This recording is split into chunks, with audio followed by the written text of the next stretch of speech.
Till Death, a zombie drama. Written by Adam M. Booth. Narrated by Rob Goll. Day 1. A man walks alone. I watch him from my bedroom window as he stumbles through the rough scrub to the place where it fades into the dry moonlit field. He seems old, or tired, or world-weary. I don't know why he's here or where he's going, but I do know one thing. Wherever he's going is no place he wants to be. When he gets to the lane that leads here, only here, he drops one foot into the shadow of the trees, then the other, and he is gone. In his absence, the breaking sea below tells me to shh, shh, shh. I will do what it says. I will keep his presence here a secret from the woman who sleeps her chemical sleep in the bed we share beneath these creaking eaves. It's been a bad week for her already. The last thing she needs is something else to worry about. She doesn't need to deal with strange men on the land in the night, not on top of everything else that goes on in that head of hers. I will allow her this oblivion. After all, wasn't ignorance bliss? It was. It really was. But now here I am, blissless and awake at 3 a.m., alone with my memories. I spend too many nights this way, looking out at that jet-black sea with blood-red eyes waiting for these aching memories to leave me. But they never do. They never do. Cold, naked, I crawl back into bed next to her and hold her shoulder. My big hands look like old bark against her pale skin, while the silver moon does nothing to dim her beauty. 38, but still so perfect. How can her body look so smooth when her mind is so fraught? Only the deep lines between her brows give hint at the deep cleft inside her. Her hair tumbles and flows over the pillow, the few strands of grey bright in the silver light.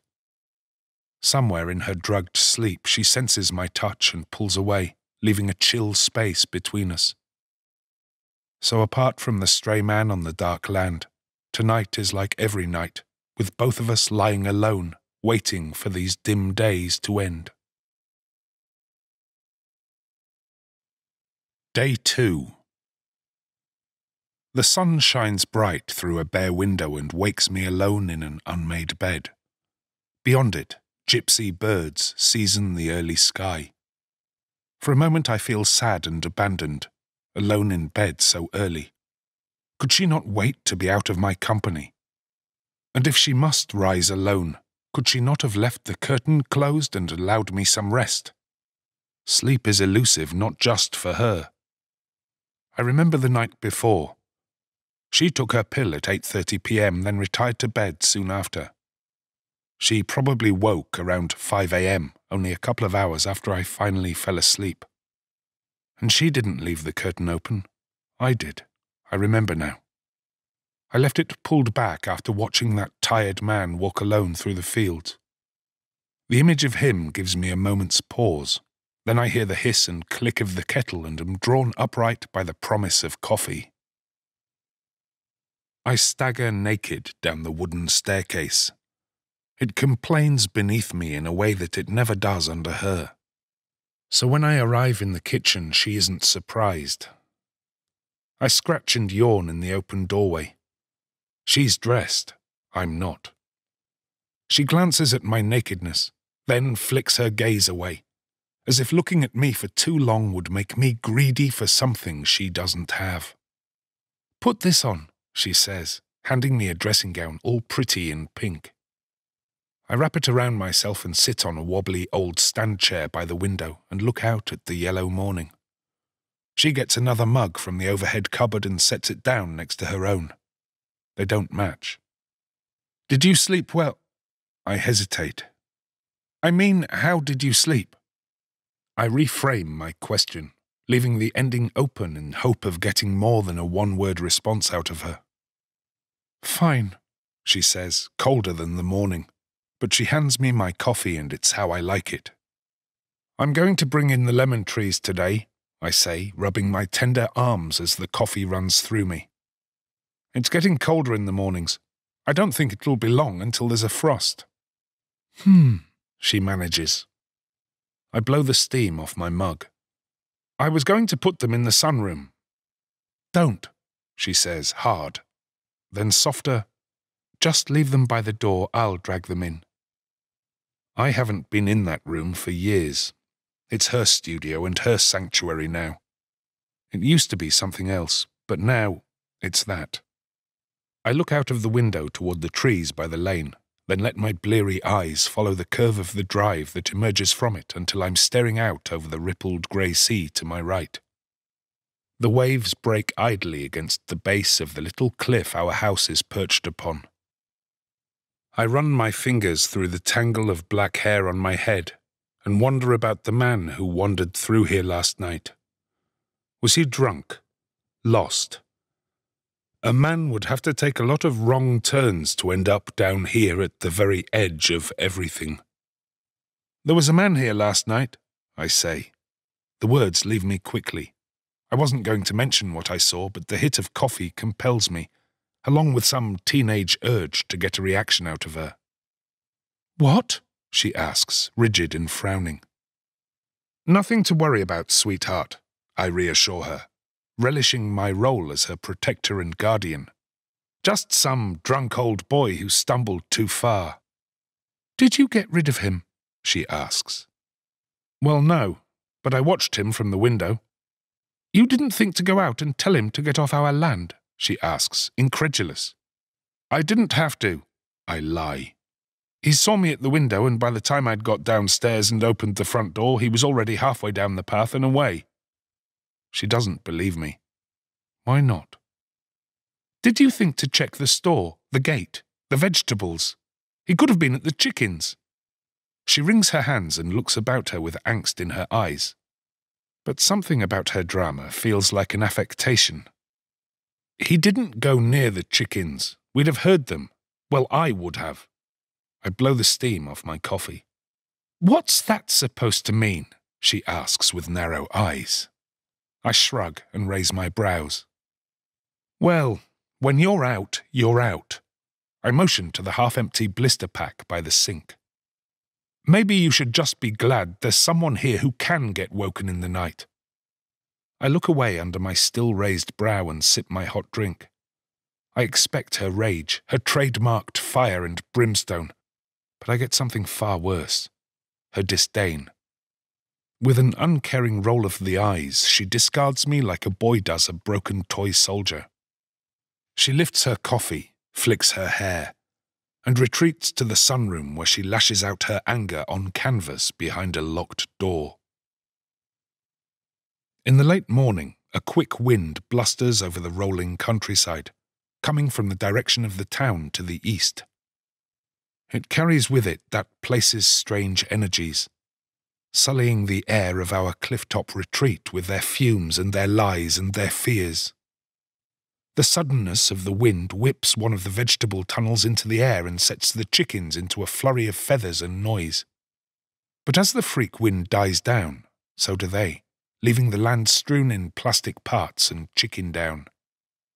In the relative calm, I trudge outside to retrieve the plastic bits and wire pieces from the dirt, then go about fixing the polytunnel. The parts reassemble easily, and before long I am wrestling a clear sheet back over a full frame in the gentle wind that remains. The wind moans a complaint as it passes through the thicket of shrubs and trees that surround the gated entrance to the driveway. It's a small sound, but it's new to me, new to hear. I glance back at it. Maybe it's just the noise of civilization carried on this unusual breeze. A new car, perhaps, an old train. Regardless, the wind and the broken tunnel serve as a reminder that autumn is upon us and that the winds of winter will be angrier still. I take the opportunity to fix the tunnel more firmly to the ground. It's good, I see. Strong and stable. Protecting the weak plants from the angry elements stirs something in me, a little ache in my heart.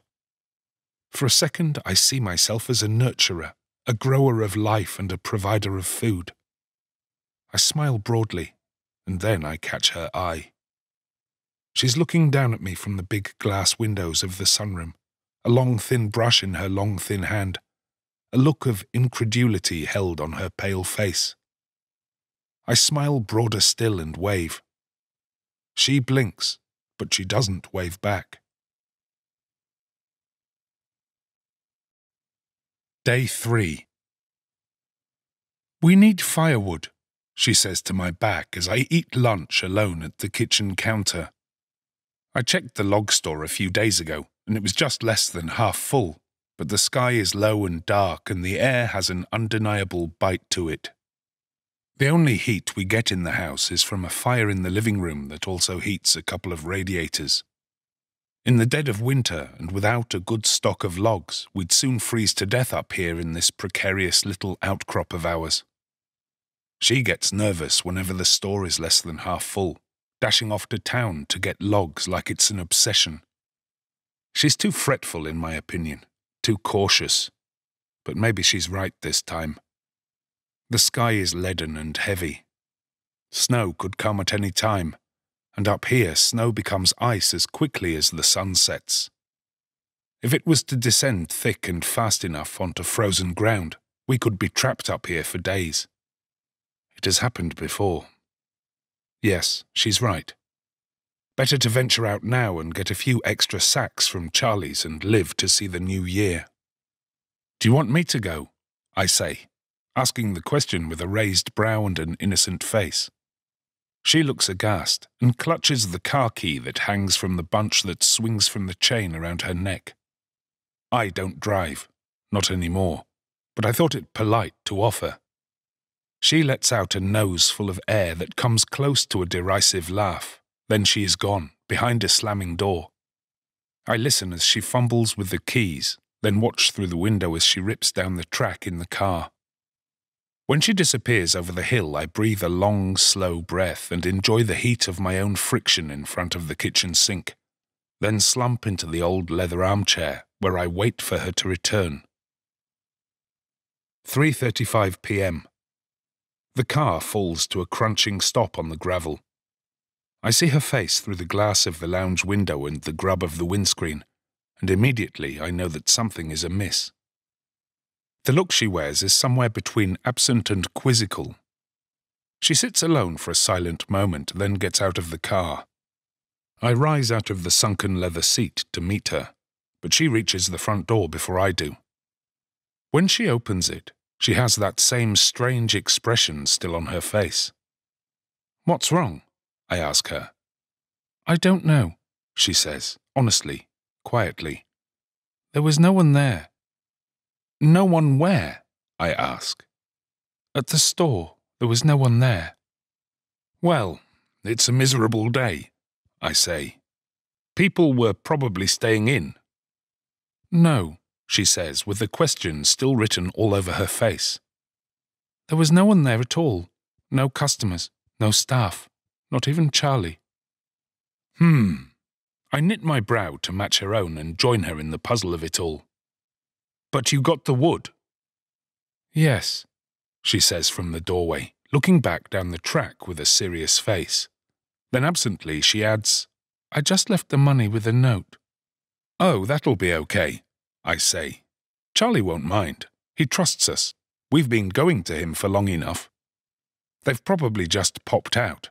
Some great farming emergency, perhaps," I offer, hoping to lighten the mood.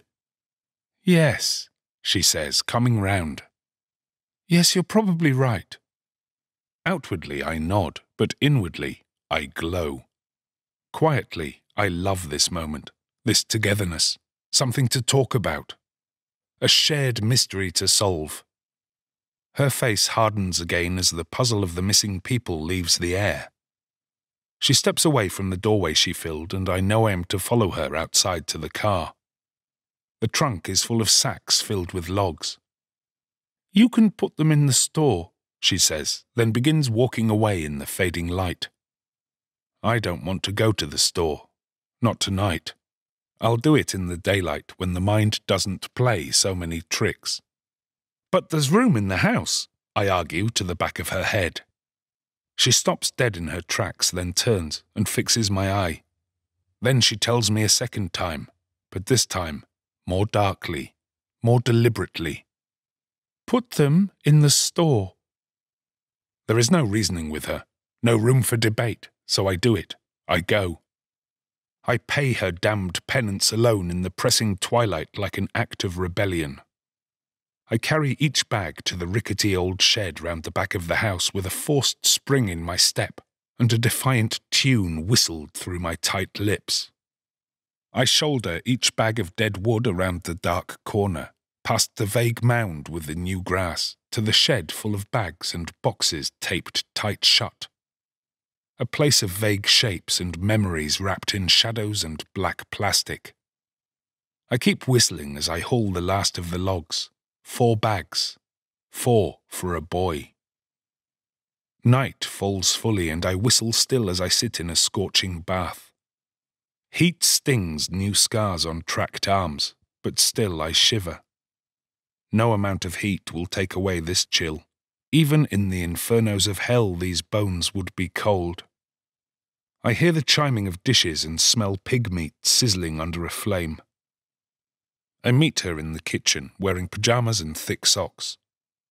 It's 6:26 p.m. and the night is already pressing at the window. I notice a little white pill by the sink. She throws a cloth over the worn table, then lights a candle before placing it between us.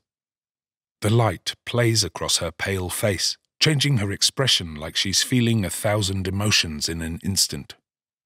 With knives and forks, she draws 2 squares at the furthest ends of the table, puts plates within both, then a steaming dish of mashed potatoes and a pile of sausages between them. She takes a sip of water, and the tablet is gone. It's 6:30 p.m. I don't say anything. Her oblivion is important to her, so I let her have it. We chew sausage and gum mashed potatoes with the fire crackling in the background and the candle burning up the dark. It's good as life gets these days. The heat, food and drugs loosen her up, and as her shoulders droop, I feel the energy change in the room. She puts down her knife and fork and stares at the window. What is she looking at? The black night? Her own reflection? Both? "I didn't see a single other person today," she says after a long minute. "Not a single one." "I know," I say, smiling a little at the way her meds make her forgetful. "You told me. You left the money on the counter with a note." I cut the end off another gristled sausage and put the nub in my mouth. "No," she says, drugged and gentle. "Not just that. I drove into town after I left Charlie's and there was no one anywhere. No one on the high street, no one at the bus stop. No buses, no cars, no one." I puzzle, chewing sausage skin.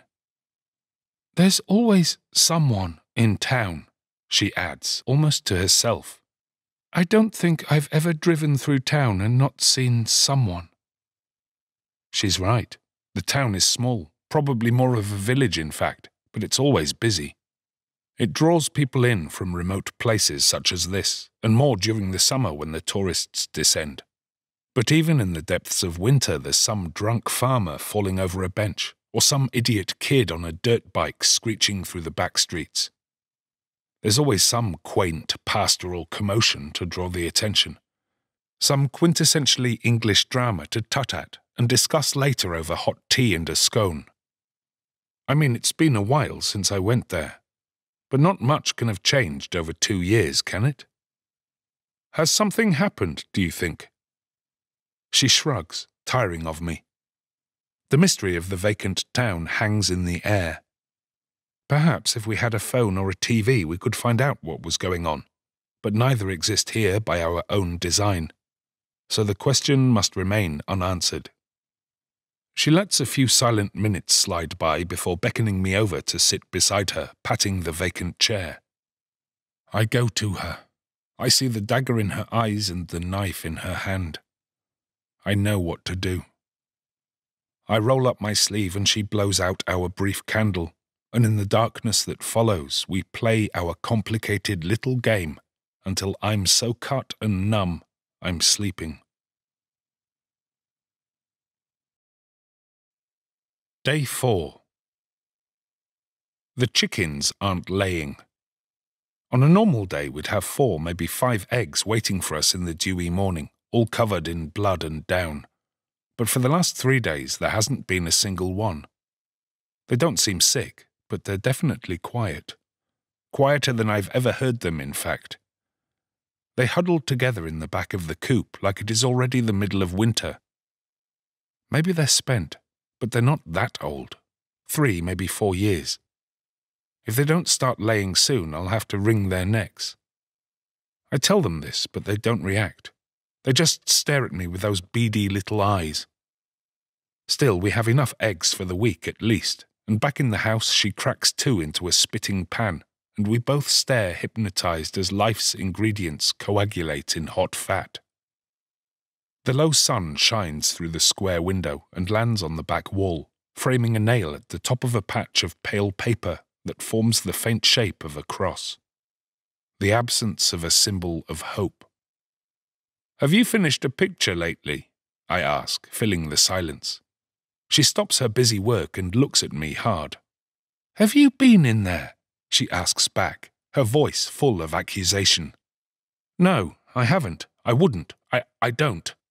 I just wondered if you had something we could put there." I point to the nail and the wall and the missing crucifix. "Would be nice to hang something there again, perhaps." "No." She shuts me down. "Leave it like that." In the afternoon, I pull carrots. It's surprisingly warm in the bright sun, and the movement heats me up fast.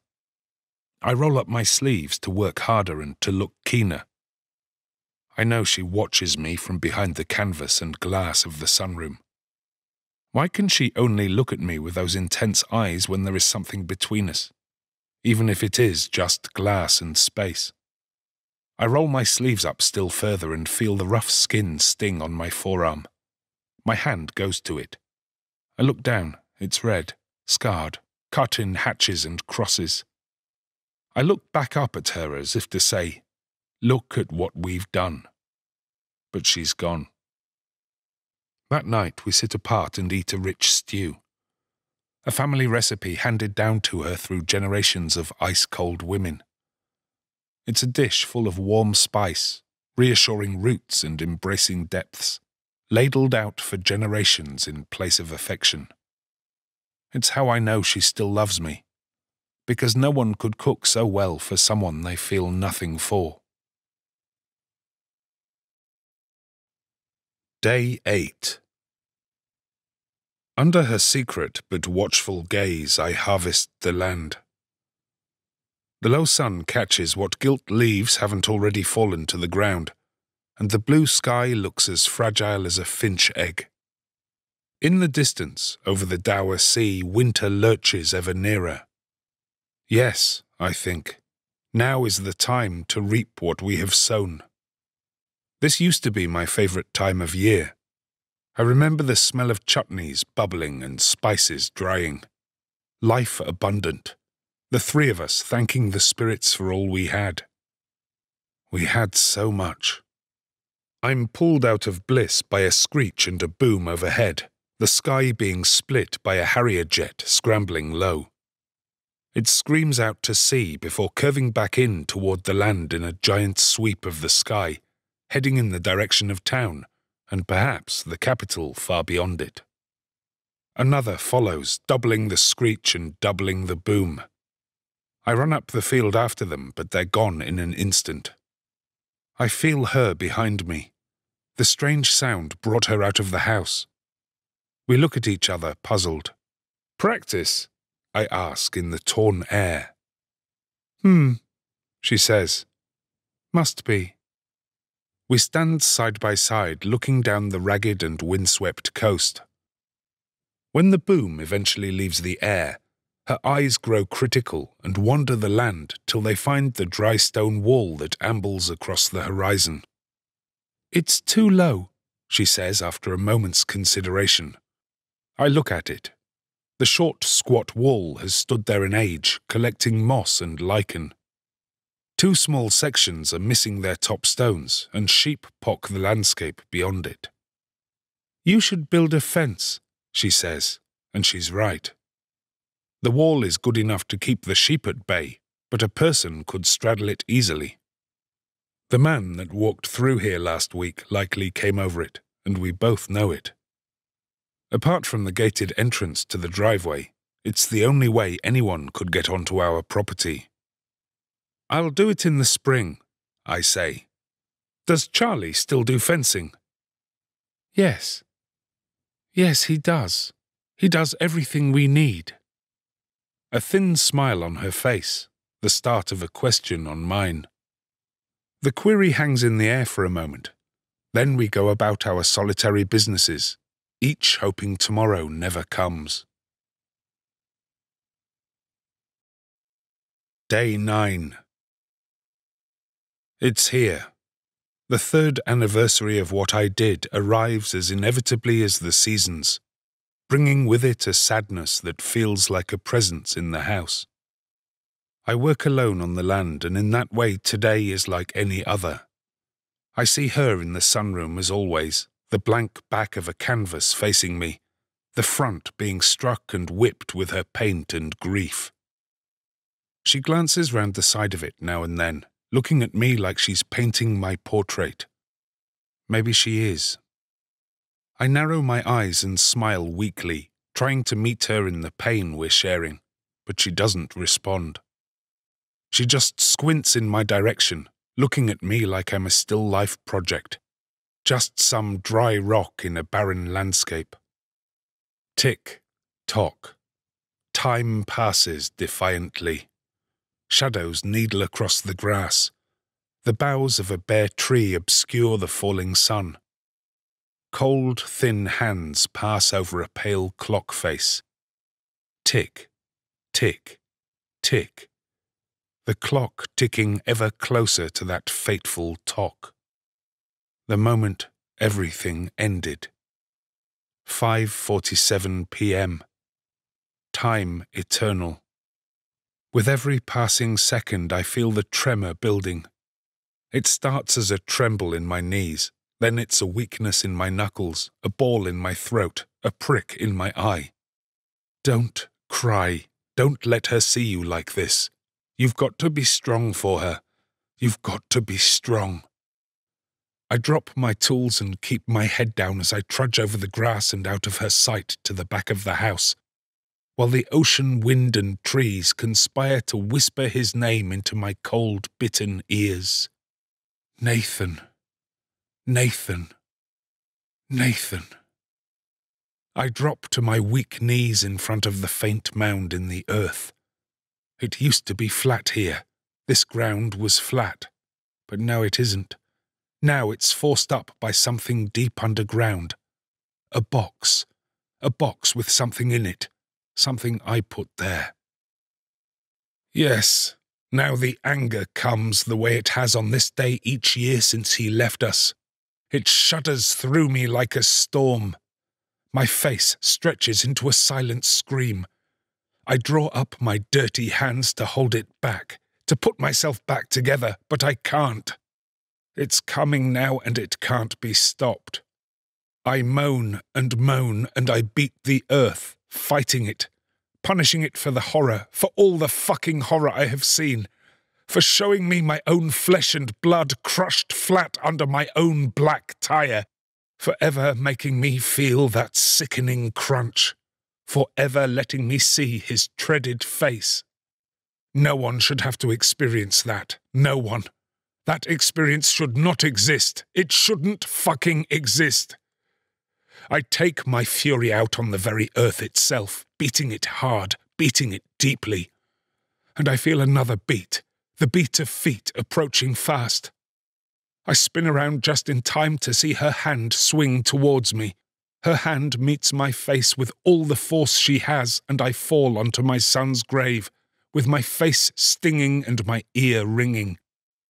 She jumps on top of me, her thin, paint-stained hands in striking fists while the fires of all hell burn in her eyes. Get away from him! She screeches. She claws and beats, grabbing my beard and hair, pulling me up, then smashing me down. Pulling me up, then smashing me down. Has the sky turned red? No. Blood. Blood on my face. Blood in my eye. It's fading. The red world is going black. It's okay. I try to say it's okay. It's okay for her to hurt me because I know it helps her. I know she needs this. I can't say the words because the blows keep landing. But it's okay because she needs this. She needs this. She needs... Day 10. I come round. The pillow is wet and red where my head meets it, and my mouth feels thick and full. My left eye won't open. I stumble from the bed, more than just groggy, and lean against the bathroom sink, swollen and sore with some bright new scars to add to my collection. I see myself in the old mirror. Bruises, blood, and beard. Behind the mess of hair, scab, and swelling, I catch a glimpse of someone I used to know. A man who was once a boy, once innocent. And I wonder, when she looks at me, does she ever see that boy she met, or the man she married? Or does she just see the accident? She must. Some days it feels like that's all she can see of me. That's why she hurts me. Because some days she can't see the man for the manslaughter. And it's okay. Some days neither can I. Now I look at my wounds in more detail. What am I dealing with here? Bruises. Lots of small cuts and scratches down the left side of my face, none of them too serious. But there's one deeper gash that runs down my heavy brow across the lid, and perhaps into the globe of the eye that won't open too. I force the closed eye open with fat, indelicate fingers. For a second I see a half-blurred world through that swollen eye. Then the wound across my brow splits open and blood runs freely down my face, turning the scene an all-too-familiar shade of red. I'm faint. This is too much. I can't fix this on my own, so I call out to her. "Help!" I shout.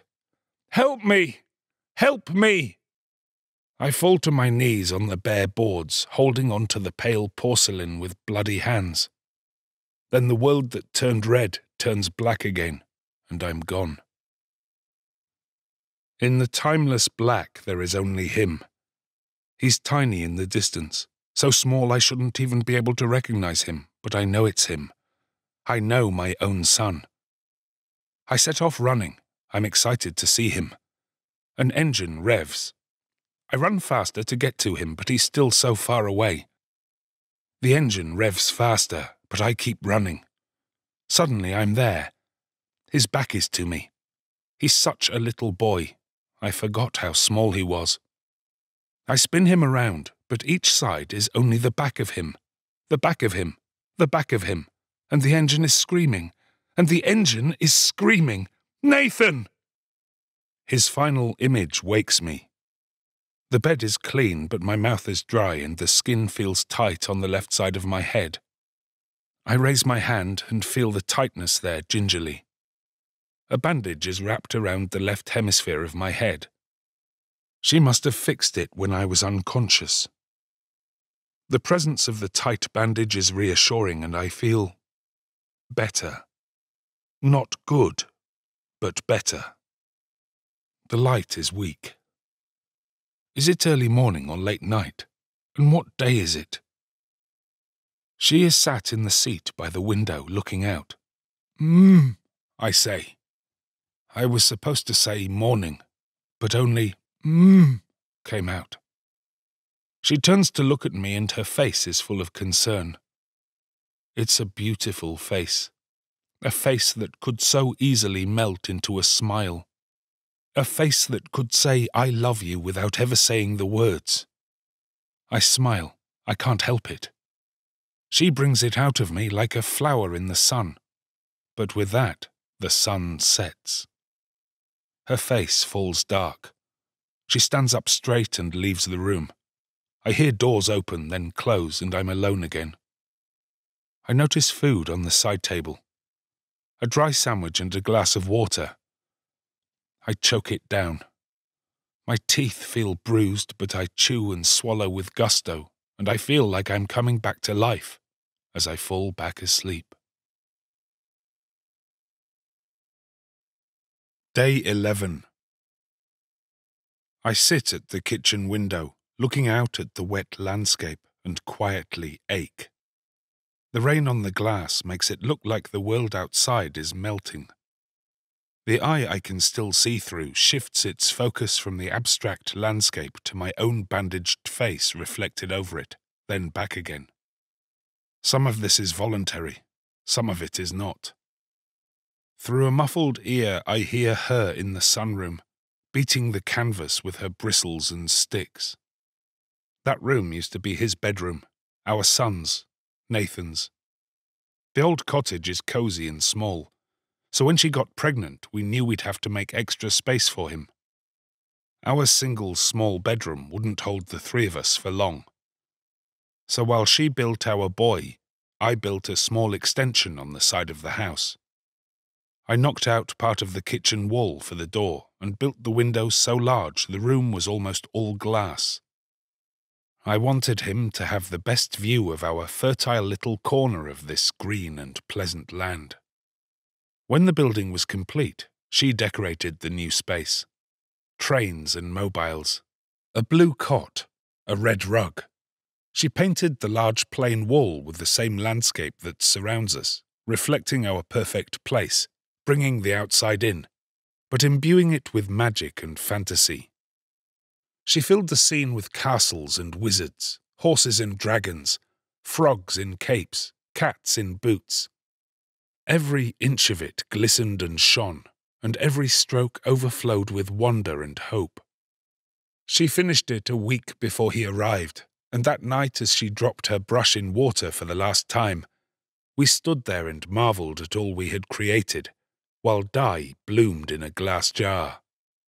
She leaned back on me while I wrapped her up in my arms, and together we looked across that endless ocean and waited for the splendid new sun to rise. "There's someone outside." The door to the sunroom is ajar and her face is anguished. "There's someone outside, a man," she tells me. "Okay," I say. "Probably a hiker or something." "No, I saw him earlier. I saw him from the bedroom window while you were asleep. I thought the same thing, that he was a walker or something, but he's still there. He's been there for hours. He hasn't moved." I stand, then move toward the sunroom to see this rogue man for myself, but she blocks my path. "No, go upstairs. You can see better from the bedroom window." We ascend and she follows me up the old staircase. She points him out to me. The figure stands on the horizon, black against the heavy grey sky. He's too far away for me to see him in detail, especially through all this rain and with only one working eye. But I can tell he's on the other side of the dry stone wall and looking our way. He's wet through, but he looks familiar.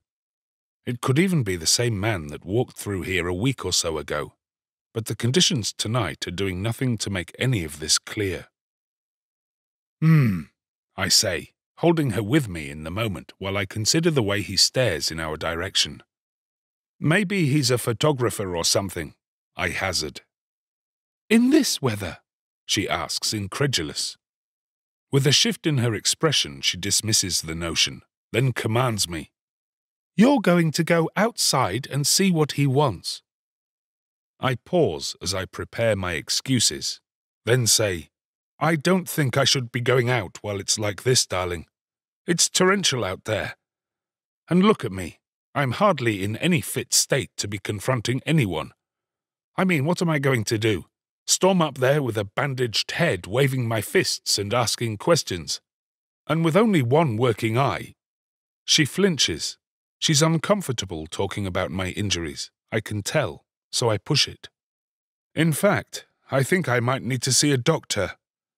Maybe when this weather dies down, you could take me into town and— No, she cuts me off. Neither of us are going anywhere. You're fine. I cleaned you up and put antiseptic on it. You'll be fine. You don't need to see a doctor, she insists, brushing me off, but unable to look at me or at what she did. But it really hurts, darling, I say with one puppy dog eye. Here. She throws a pack of tablets at me. Just take them and be quiet. I pop and swallow 2 pills, then decide to push the point a little further. Listen, why don't we just leave that weirdo where he is? Then tomorrow the 2 of us will get in the car and go into town and speak to the police about him. And we can tell them about the guy that was up here the other night too. I don't mention my suspicion that these 2 men could be one and the same. They might drive up the lane now and again to put your mind at ease, and I can go to the doctor and get this looked at. I'll tell them I fell out of a tree or something. Over my dead body, she says, and not without menace. Shock flares in my chest. Something has changed in her. With the storm outside reflected in her eyes, she stalks up to me, pointing a paint-stained finger at my one good eye. You are staying in this fucking house with me. I don't care if both of your damned eyes fall out. She stamps her foot as if she's popping those eyes where they roll on the boards. I stay silent and let the dust she raised settle, breathing carefully while she looks out of the streaked window at this errant man that torments her. I let the moment pass, then gently, carefully, I try again. Darling, we can't do this forever. We need to get back out there.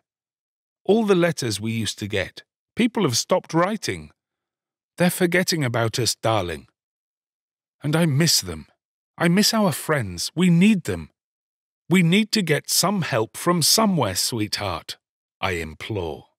We can't do this on our own. We just can't. This exile, it's getting us nowhere.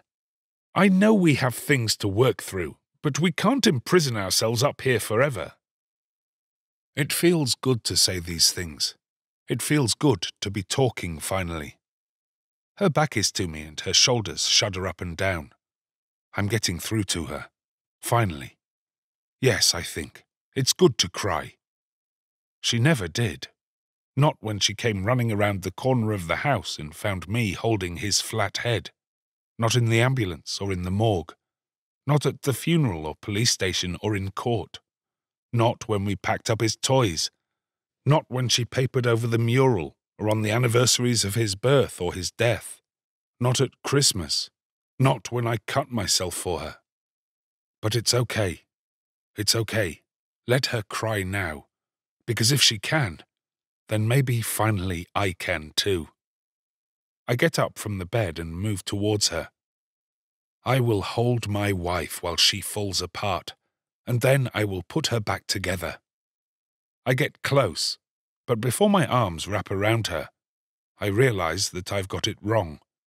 Very wrong. She isn't crying. She's laughing. A giggle, a howl, a bellow. A cackle so angry she's hardly breathing. It's an insane sound, insane and violent. Instinctively, I back away. She's looking at me now with eyes that flame with pure hatred. My God, I've never seen anything like it. Is that what you think this is? She spits, eyes wet and red, and hair a bluster of curls. Some kind of couples therapy. Do you really not get it? She asks. Are you really that fucking stupid? She knocks on my forehead with her bony fist, and the world splits in two for a moment. I'm not hiding from anything. I'm not the broken little wife who needs to be cared for. I don't lock the doors to keep the world out. I lock them to keep you in. Her finger stabs my chest. I'm not your sweetheart. I'm not your darling. I'm not the woman you married, she spits. I'm your jailer. Her face is ruddy and alive, and I am shocked rigid at the madness of the words that are leaving her. The courts wouldn't lock you up, so I'm doing it myself. You'll never leave here, you murderous little bastard. And if you ever try to, I'll chase you down, and I'll crush you under the same wheel you killed Nate with. Do you hear me? I'm full of questions. But, I try, but we're here together. We're going through this together. We're trying. No! She shouts. We're not doing anything. There is no us. I start. You're not even a man, she chides. Men are strong. Men protect their families. They don't reverse over infants. They don't do that. A real man could never live with what you did. But I can't. I try again, but she cuts me off. A real man would have killed himself. But that would take guts, wouldn't it? All those nights watching you with that knife, giving yourself those petty little scars. Pathetic. You're like a teenager, she sneers. Self-harming for Mummy's attention. Pitiful. She spits at my feet. I'm confused. I can't process this. I can't see this picture she's painting. I mean, it's true that the door has been locked occasionally, and she keeps the keys on her and doesn't let me drive. But I can understand that after what happened. I don't even want to drive. And yes, she did file charges. And no, I haven't left the grounds of the house since the trial, but I knew you'd never have the courage to do what needs to be done because you're pathetic. Her lip curls. Look at you. You can't even find the bravery inside you to step outside the door and challenge a lone man in the rain. She points to the window and laughs. The grey sun is setting, but I can still see the figure on the horizon. He's moving erratically. What's wrong with him, I think? Something about how he moves doesn't seem right. I'll show you what a real man would do, she interrupts. Come here. She grabs my wrist and pulls me toward the window. I have too many questions to argue. I can't process all this. I can leave, can't I? I work outside every day. I could walk away any time I want to, couldn't I?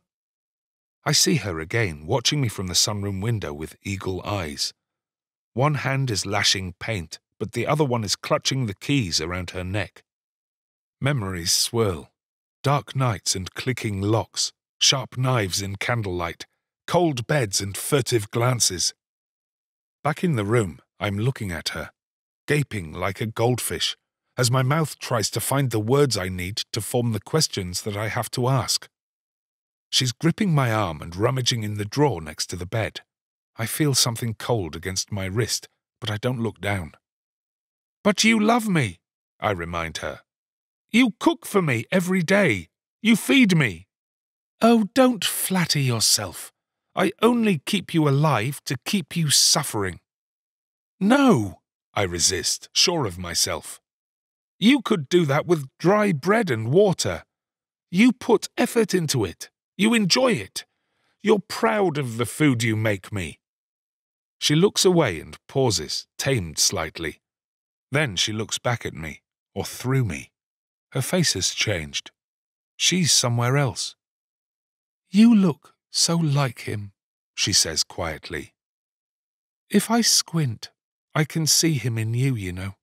If I let my eyes go out of focus, I can still see him in you. When I'm sleepy, I can pretend. Pretend you are him, all grown up. She smiles to herself. You just look so like him.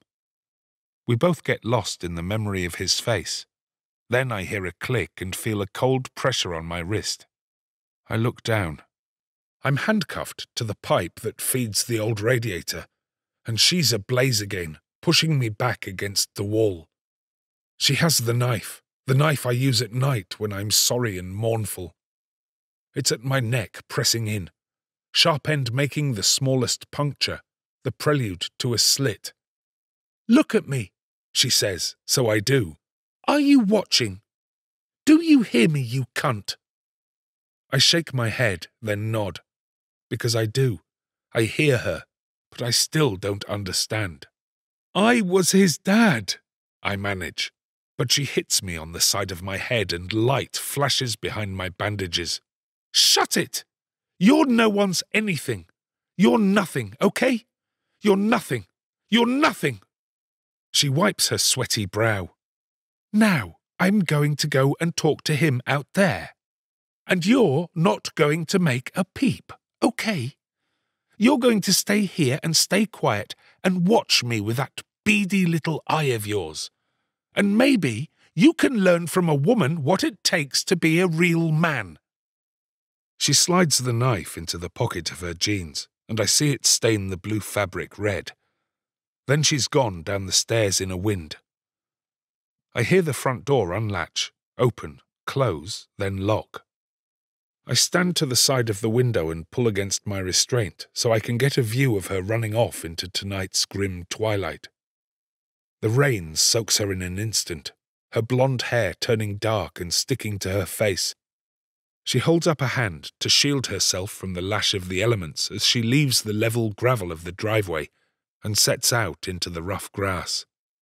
She looks so vulnerable amongst the tempest, bending willowy and thin. Nothing like the vengeful goddess that held the knife to my neck only a moment ago.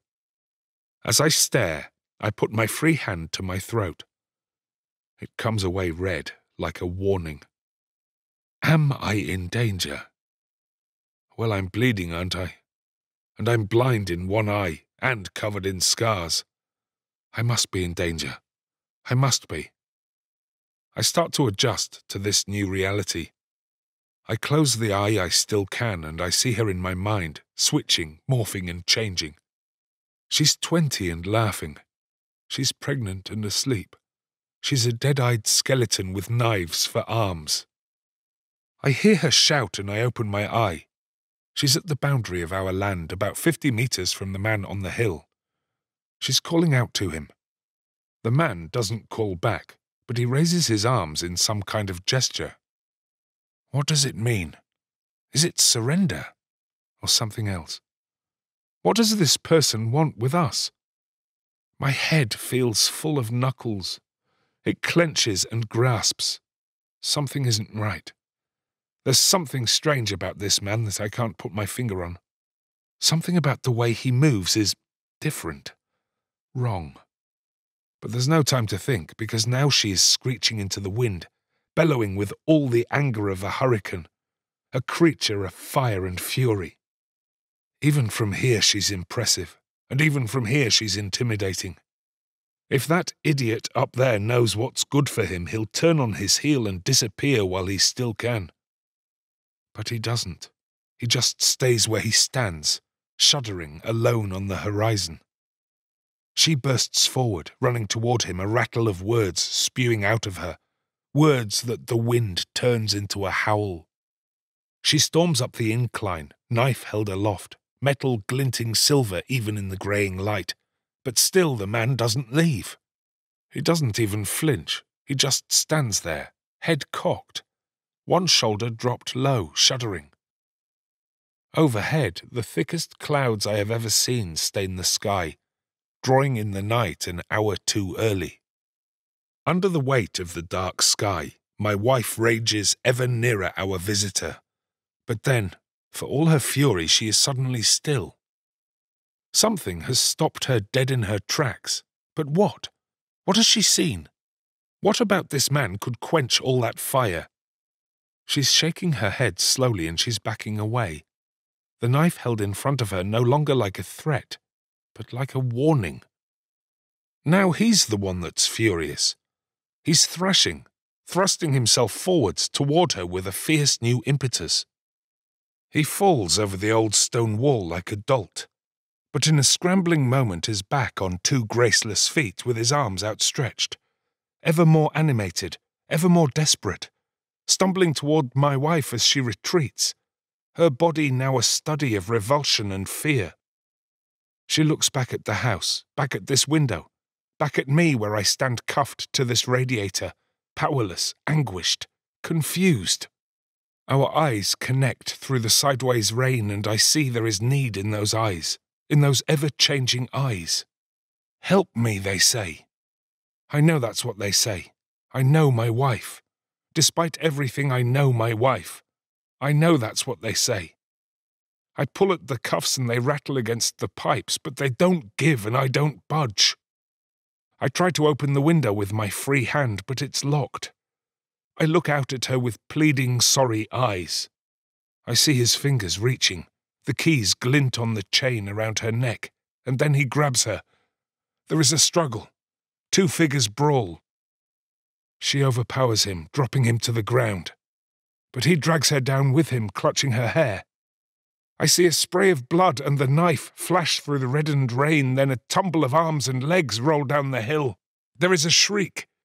Then I lose them in the dip. Silence. I pant quietly for a long minute, waiting to see her rise from the earth that hides her, striding home bloody but victorious with her sharp knife swinging at her hip. But that long minute passes and no one emerges. Not my wife, nor her attacker. I stare hard at the sodden grass, still hoping to see her, but the rain keeps falling and the light keeps fading until all I can see in the glass is my own fretful face. Minutes go by. How many? 2 long? 20 short. I pull and beat at the pipe she fixed me to, and it chimes my frustration through the house and out to sea like the last recital of some tuneless organ. At first, the pipe is set fast, keeping me in place, keeping me captive. Then a puff of dust falls from the place where the screws hold the copper to the wall. Motivated, I thrash harder. It moves some more. I stamp down on it twice and the pipe bursts, water spraying up at me till the window is as wet inside as it is out. I bend the copper until it breaks fully. Then I slide the cuff off and I am away, flying down the stairs, throwing myself at the front door with all the energy I can muster. I hit it with a striking thud. It's locked. Of course it is. I try the kitchen window. Locked. The lounge. Locked. The window by the door. Locked. I'm trapped. I finally see the prison she has built for me. How did I not realize this sooner? What kind of idiot doesn't realize he's being held against his will? I am dazed by my own ignorance. I'm stuck in here and she's out there with the only set of keys, and there's nothing I can do. There's nothing I can do. She's right. I'm useless. Useless. No real man would let this happen to him. But what would a real man do? He'd find a way. He wouldn't let wood or brick or glass stand in his way. He'd fight his way to his wife in her time of need, destroying all that stood in his way. I grab the carriage clock from the mantelpiece and bash it against the window by the front door. The glass fractures and I crack out the biting triangles that don't fall on their own, pulling at the shards until my exit is clear. The window is narrow, but it's wide enough for me to squeeze through, so I do. And before I know it, I'm face down on the driveway, scrabbling in gravel and puddle till I'm on my booted feet and running forward, one good eye on the spot I saw her last. I crest the hill and look down. In the dip, I see her, face down in the dark grass. I pelt down the wet slope toward her, and when I get there I skid to a halt and fall onto her, my hands on her shoulders holding them tight. My eye streams with relief. "Darling," I say. "Darling, I'm here." But she doesn't respond. She can't, because these are not her shoulders, and this is not my wife. The stray man moves beneath me, cold and wet. I stand up, rigid, and kick him onto his back. When I see his face, I cover my mouth. His injuries are brutal. Deep slashes have severed his arms, which lie unattached but for the thinnest of ligaments, and his legs lie broken and useless beneath him. His neck is almost sliced through and his head lolls, falling left, falling right as his mouth opens and closes. Strange black ooze bubbles out of that mouth as he gnashes through the side of the tongue that swims inside, all swollen and grey. The grass all around is thick with juices, flecks of bone and hunks of severed flesh. His clutching hand holds a fistful of wet blonde hair. What is this? Where is she? How can this wretch still have life left in him? He has the look and smell of someone who has been dead for days, weeks even. I stagger away and fall back, sitting in the wet grass agog. I hold my racing head. What is this night? What world did I wake up in this morning? What is this life I'm living? Where is she? Where is my wife?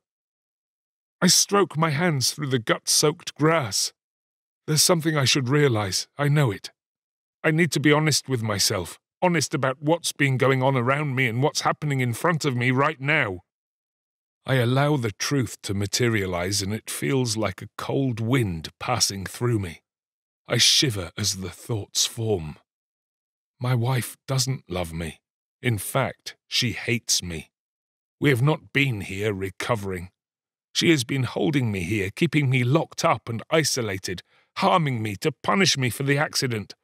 I mean, for when I ran over and killed our son. My son. Nathaniel. Nathan. Nate. And now she's gone. Dead. Eaten by that man lying there, right there in that pool of blood and guts. And that man himself is dead. He moves, but he is dead. And there is a word for dead people who still move and who want to eat the living.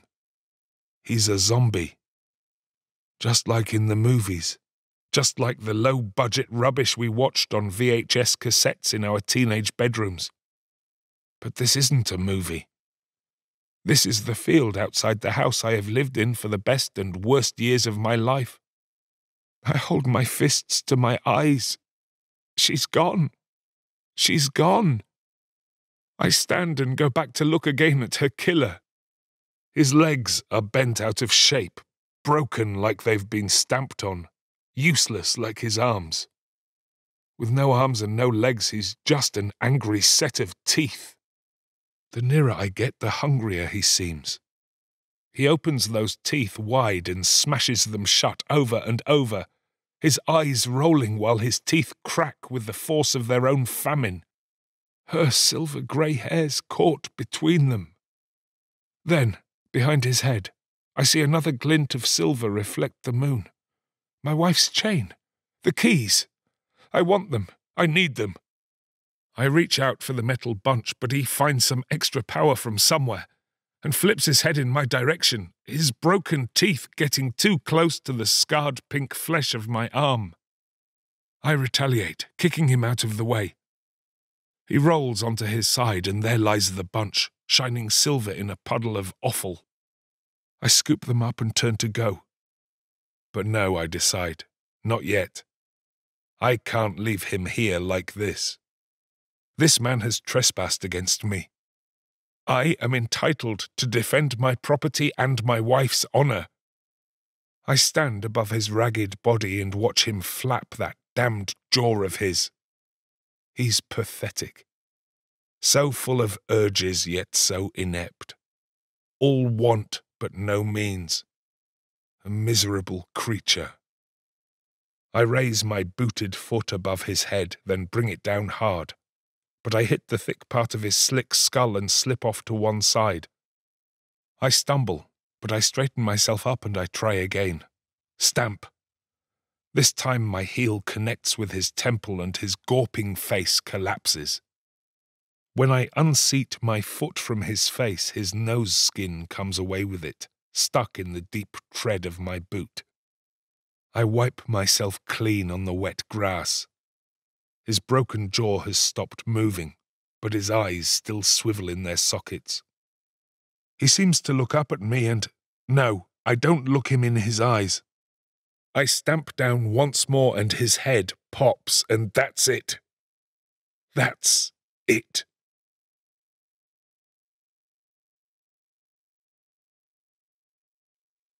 Day 12. When I wake, the sky is blue, and the air smells of the thin smoke that still rises from the embers of last night's fire.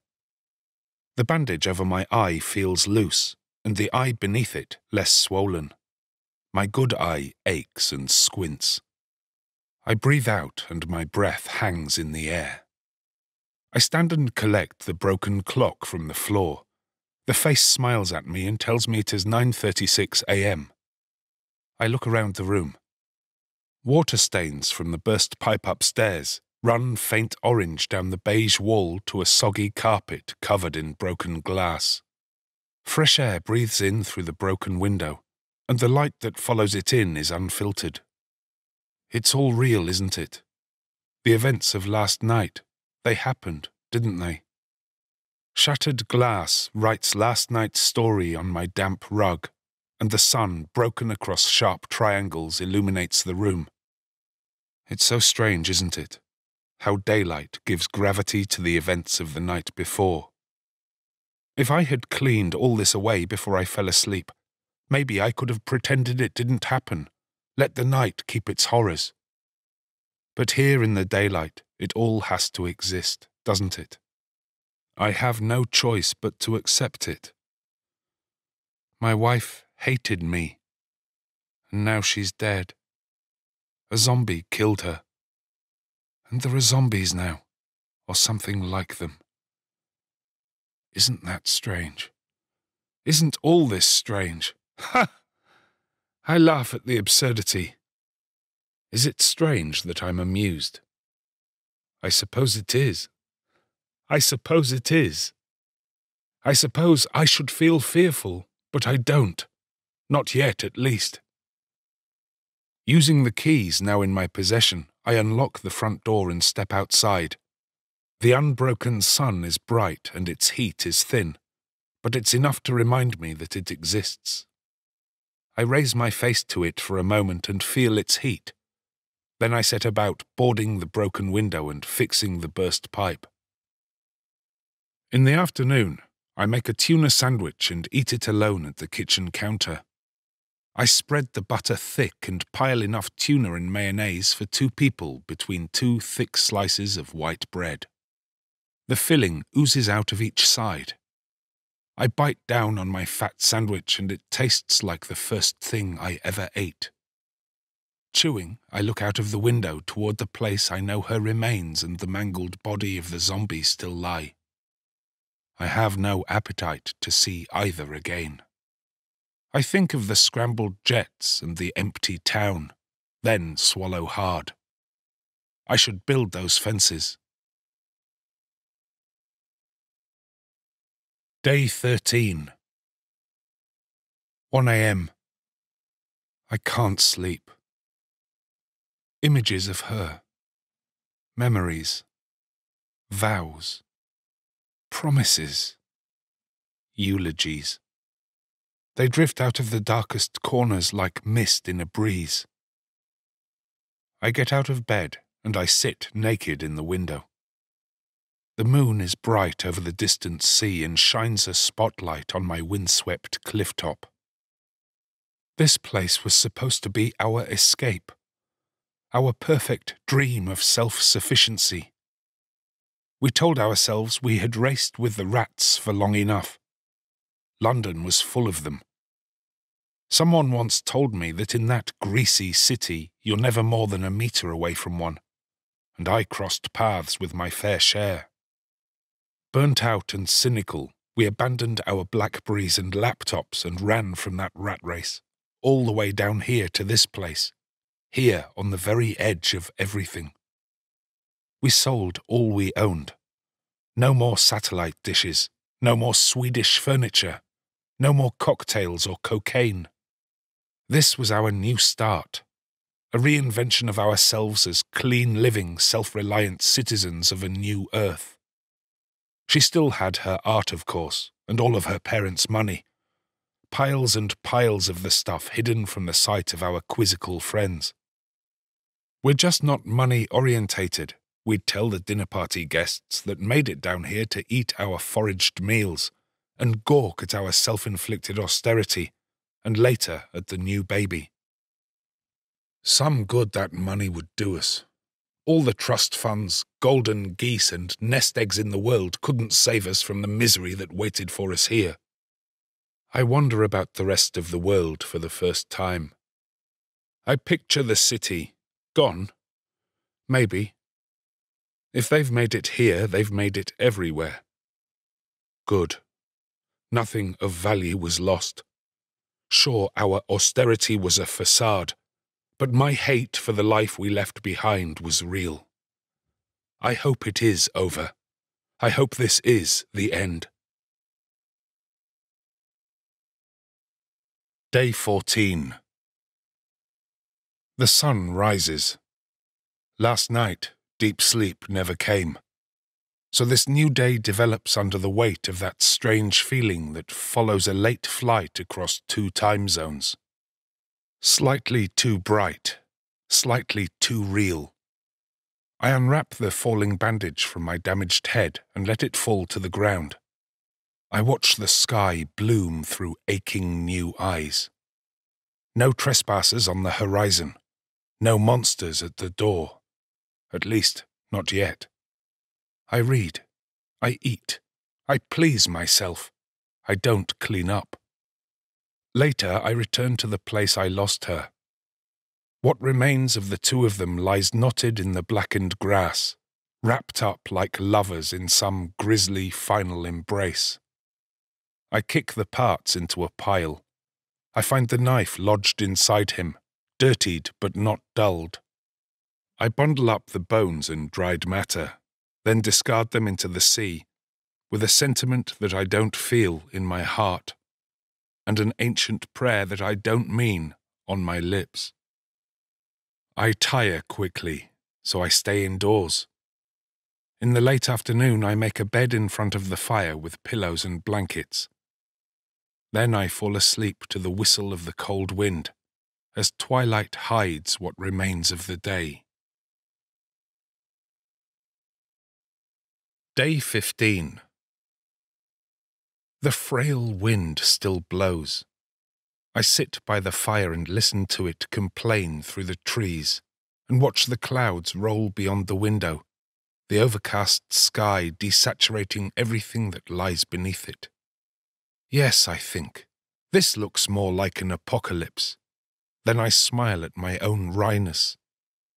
Still, for all my cynicism, the day forebodes relentlessly, and the creeping unease seeps into me until I am motivated away from the comfort of the fire. Out under the weight of those telling clouds, I make my plans to secure this place. I'll do what she said. I'll reinforce the wall. Maybe then I'll sleep a little easier at night. The wall itself begins by the hawthorn hedge that lines the lane, then runs along the edge of the neighbouring field, before dipping down gently toward the outcrop, where it terminates above the crumbling cliff face. The rest of the perimeter of our property meets that same cliff face, dropping down to the shore abruptly enough that even the most able-bodied person wouldn't be able to make it up here from down there. The hedge by the lane is so ancient and dense, I doubt even I could get through the tangle of twigs and thorns without a scythe and secateurs. The graceless dead wouldn't stand a chance. A wrought iron gate splits the hedge halfway, an obvious vulnerability, but it's double height and sturdy and sound. It just needs a lock of some kind to make it fully secure. The lane that leads here terminates just beyond that gate in a small dusty turning area surrounded by the same dense knotted hedge. So every other side is secure, only the dry stone wall is a problem. The wall itself is in good condition, but it's low. It was built to deter errant sheep, not protect from a horde of bipedal, brain-hungry monsters. And as I have already established, one of those things can fall over it easily enough. A small crowd would be over in seconds. Whatever new structure I build needs to add height and needs sideways strength. With the right timber posts, I think I could easily create something that is the height of a man. And if I add a reinforcing strut at 45 degrees to each post and wrap the whole thing in chicken wire, it'll take sideways force from the far side too. So that's the plan for my defense. Rely on the cliff to keep me safe on two sides, the unruly hedge and locked gate to protect the access from the lane, and reinforce the dry stone wall with a wire and timber fence that straddles it. All I need are the materials, and I know they have them at Charlie's. She told me as much. I walk through the grey day as I plan this, striding around my land like a man unafraid. I head down the driveway toward the external gate. It's out of view of the house, and I am eager to know if she closed it behind her the last time she came home. The sun is setting at a pace, and before I complete the 2-minute walk into the trees that line the opening of the drive, the day has gone from dark grey to navy blue. I get to the place under the tall trees that meet the hedge that lines the lane. There I see the bars of the gate hatched in black across the shadow grey. It's closed, thank goodness, and the latch lays still in its metal bed. But I wonder, can they open a dropped latch? Doubtful, but I realize I am making assumptions. I don't really know anything about these things. I can't assume to know all about them just because I watched some schlocky film in the 80s. I do know they want to hurt us, and I know they can be destroyed. But beyond that, nothing can be assumed. Do they think? Do they sleep? Do they die if they don't eat? Can they use tools? I don't know. I don't know, but here, now, in the looming dark, I know this gate isn't secure enough. Not anymore. A lucky fumble with a simple latch and the thing would just swing open. The shadows here are long, too deep. I'm too far from the house here and with no defences. No light, no weapon. I rub my neck and feel the thin scabs there. With wide, sore eyes, I walk quickly back down the crunching gravel drive toward the pale yellow light that is cast from the cottage door. I get back inside, pull the heavy door behind me, then lock and bolt it. Tomorrow I will make the journey. I'll go to town, I'll get what I need, and then I'll make this place safe again. Day 16. I'm stood on the driveway. I have been stood here for some time, with the house behind me, the car before me, and the bunch of keys in my hand. Today I intend to take the car to Charlie's store, get what I need to reinforce the fences, then get back and do just that. But somewhere between locking the door and approaching the car, I stalled. It was the sound of the gravel, I think, the way it crunched beneath my feet. Or maybe it was the jingle of the car keys in my hand. No, it was the combination of the two. The two sounds together remind me of a moment from my past. I see it all again. Me, striding out across this gravel, these same keys in my hand, getting in that car there and starting its engine with a quick twist of my wrist, then reversing out of that parking space with no thought for what was behind me, or for what future lay before me. I didn't notice his trike abandoned to my right, didn't consider the location of his soft little body. But I'd know soon enough. Daddy! Thud. Crunch. Now I'm frozen with anxiety. I know what I need to do, but I'm stuck in time. To survive, I know I need to get in that car, the same car I killed my son with, and I need to drive out of here. But I'm afraid. I'm afraid to go, and I'm afraid to stay. I'm afraid all the damn time. Fear turns to anger. It always does. First, I'm angry at myself, then I'm angry at her, then finally I'm angry at Nathan. He knew better than to go near the back of the car. I had taught him better than that. I taught him better! I stamp my foot down as the words leave me and the gravel spits. I'm surprised by the sound of my own voice. How long have I been talking to myself? No matter. The surprise and anger get me moving, and then I am at the car. Beep, click, clunk. I am in. The ignition fires, the tires spin, and I'm away. At first, the vehicle feels alien and unwieldy, but once I am beyond the gate, muscle memory kicks in and driving feels easy and familiar once more. Before I know it, I am hurtling down country lanes, skidding into the corners and stamping the pedals like the last 3 years never happened. It's a thrill, and I realize how much I have missed all this.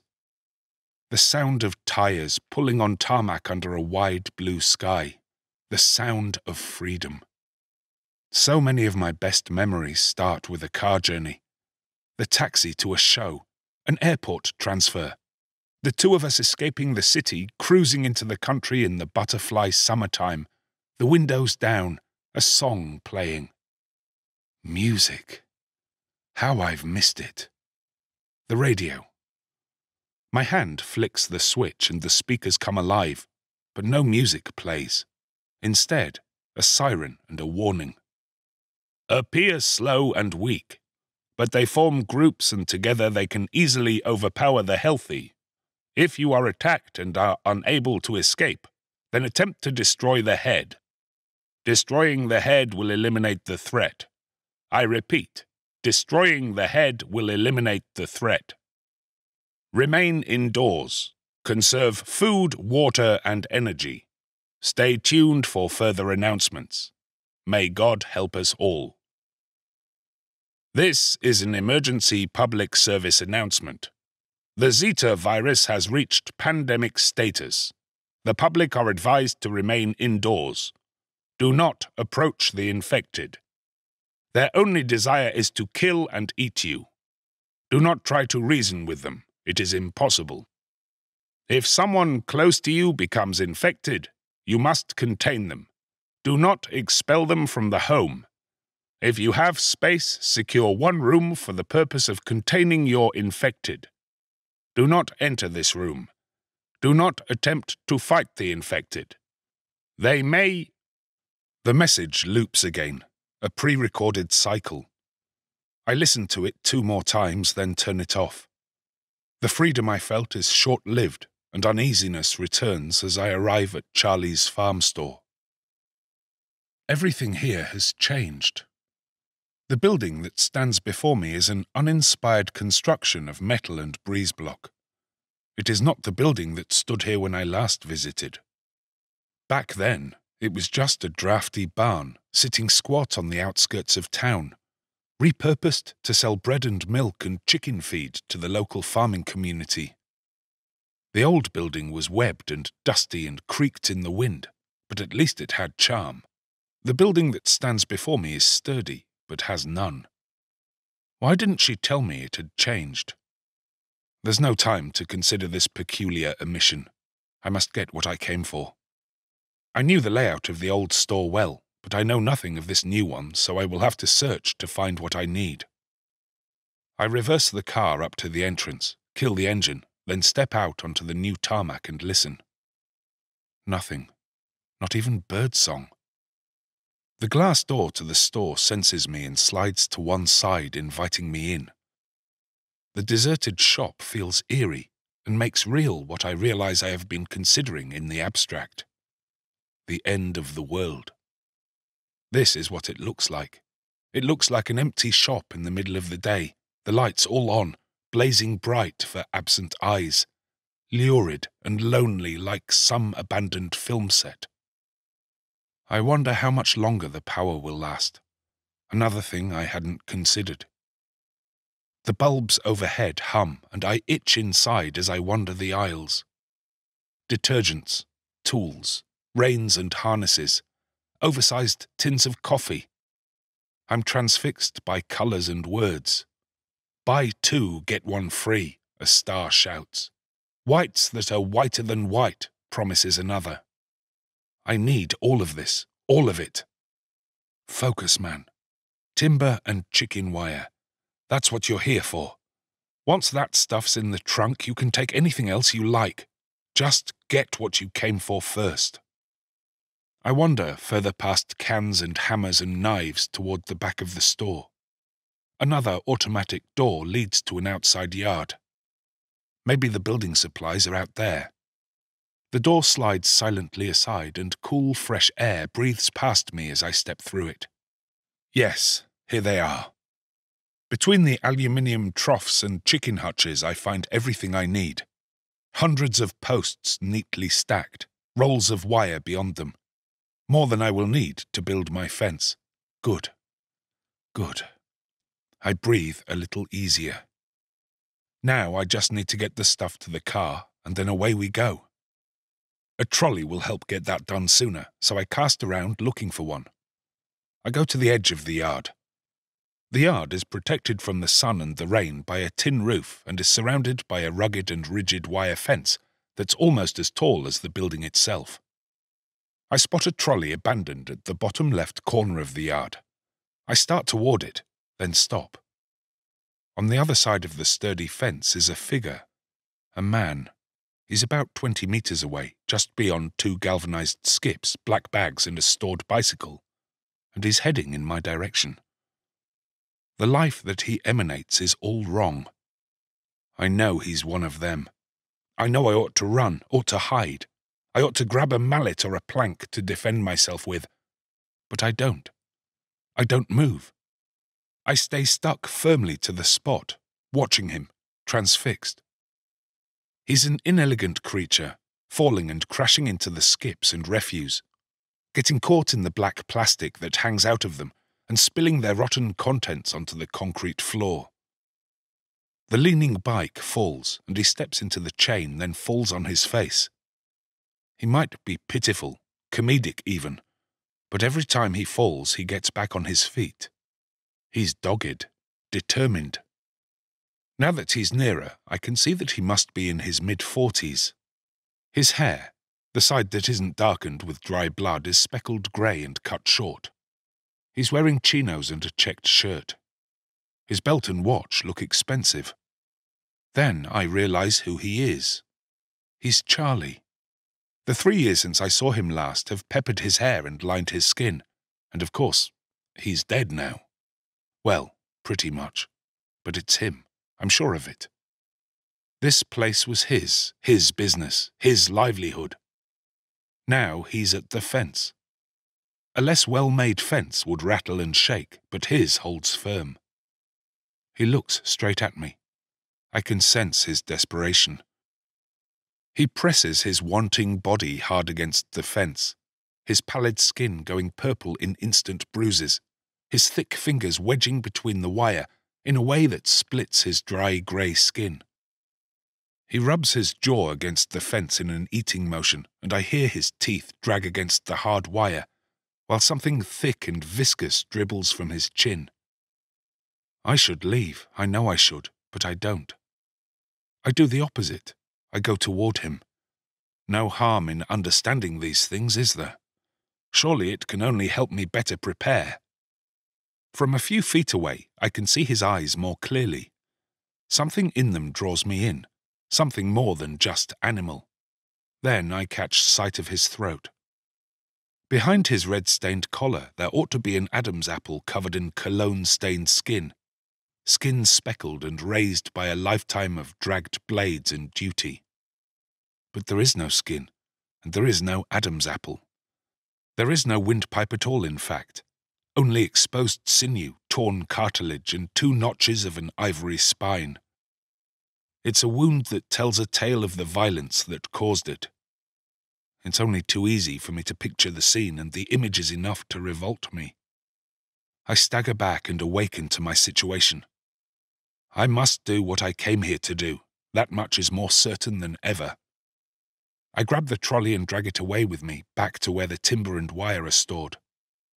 I jerk to a stop, pile the square wooden posts onto the trolley until they sway in a stack.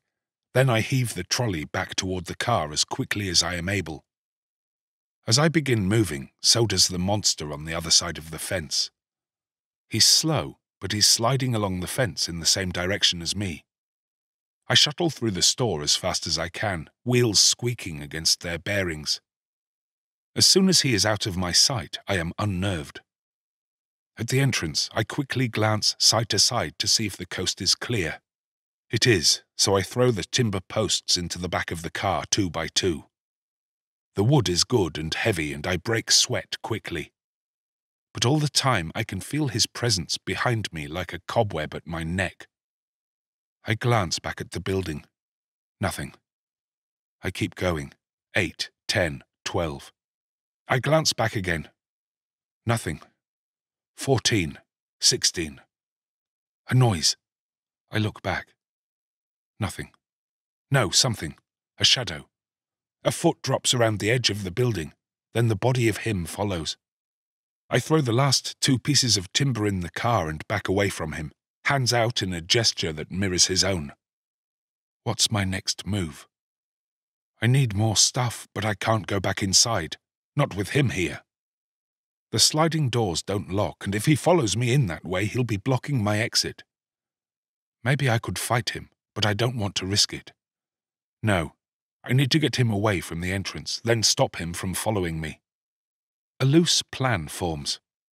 I circle away from him, keeping my eyes on his, then lead him back down the side of the building, back to where he came from, back to where we first met. "Come on, Charlie, come with me," I say, teasing him along like a stray dog I must coax from a playground. He moans and reaches out for me. I must stay close, but not too close. I must stay out of reach of those hands and those teeth. He bites and salivates, feet falling on the tarmac, slow but steady. I am close enough to feel both his presence and his strange absence. I bristle and sweat, but I hold my nerve and tempt him further with my warm meat.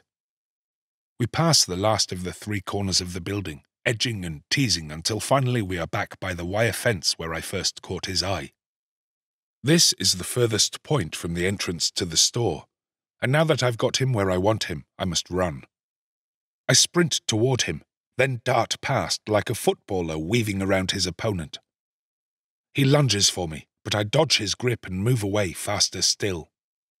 I skid round 2 fenced corners, then down the side of the breeze block building, round the last corner to the front of the store, then in through the sliding door. I drop my pace only enough to grab a bike lock from a shelf, then pick it up, dashing out into the yard. He has made his way round one corner of the yard fence and is already looking in my direction when I stagger to a stop, panting and damp. Did he know I would come out of this door? Does he sense my presence without sight or sound of me? Surely not. Surely not. Still, there's no time to ponder the behavior of this animal. There is work still to be done. With my breath shallow in my chest, I walk toward him. Close now. "You want me," I tell him. "You want to eat me, don't you?" I goad. It's more fun than it ought to be. I need him to move to the right a little. There's a pallet of bricks on my side of the fence that comes up to his waist, and I need to get to his belt, so I shuffle to the side, and so does he, biting and groaning as he goes. "That's it," I say. "I'll come nearer if you just come a little further this way." I'm getting a kick out of his obedience, or at least out of how easy it is to manipulate him. His needs are so simple. I can see his full body now, so I get closer. His eyes are fixed on mine, leaving my hands free to go where they want. I loop the thick chain of the bike lock between the links of the fence, then behind the thick leather of his expensive belt. His shirt has come untucked, and I feel the bristle of his lower belly on the back of my hand. It's cold, stone cold. I pull the 2 ends of the lock together, fix them, then spin the barrels, binding him in place against his trusty fence. I step back and look down at the combination lock. 1976. The year she was born. With Charlie restrained, I finish what I came here to do. I collect the rest of what I need, piling boxes of nails and rolls of chicken wire on the trolley. I load it up in 3 runs through the store, then dash around taking whatever else I can carry. Tinned food mostly, but other needful things too. A claw hammer, bottles of bleach. In the midst of my haste, I go past the counter. On it is a scrawled note obscured by a small pile of cash. The dashes and lines that scrawl out from beneath the notes and coins are familiar. They're hers. I'd know those flourishes anywhere. I stop and peer down at it. Something about the words under the metal and paper seems out of place here. I flick the money to one side. Charlie, I looked round the back but couldn't find you. I took 4 bags of logs. Hope that's okay. Then, miss you, babe. Kiss, kiss, kiss. I stare at the words. Miss you, babe. Kiss, kiss, kiss. Miss you, babe. Kiss, kiss, kiss. Miss you, babe. Kiss, kiss, kiss. I stagger back, winded, and somewhere behind me Charlie moans, but now it sounds like a laugh, like a taunt. I leave the note where it is. Now I have a new job to do. I am at the driver's door, white knuckles clutching the new hammer while its tag flicks in the wind. The sky is darkening again. I go back inside his brilliant shop, back to where zombie Charlie rattles, shackled to his sturdy fence. The leather of his rich belt is already fraying. It won't hold for long, but there is still time for me to do what I must. His left hand claws the fence for me. It bears a golden ring. I stand in front of him for 1 long minute and consider his life, his wife, his children. Then I raise my new tool up high. His body is frantic, but his eyes are calm. I bring the hammer down, claw side first, striking through the fence and into his head, over and over, again and again, until his lifeless body hangs loose and I am spattered in his remnants. I'm panting. The tag from the bloodied hammer is lodged in his collapsed face. It reads, "Makes quick work of big jobs."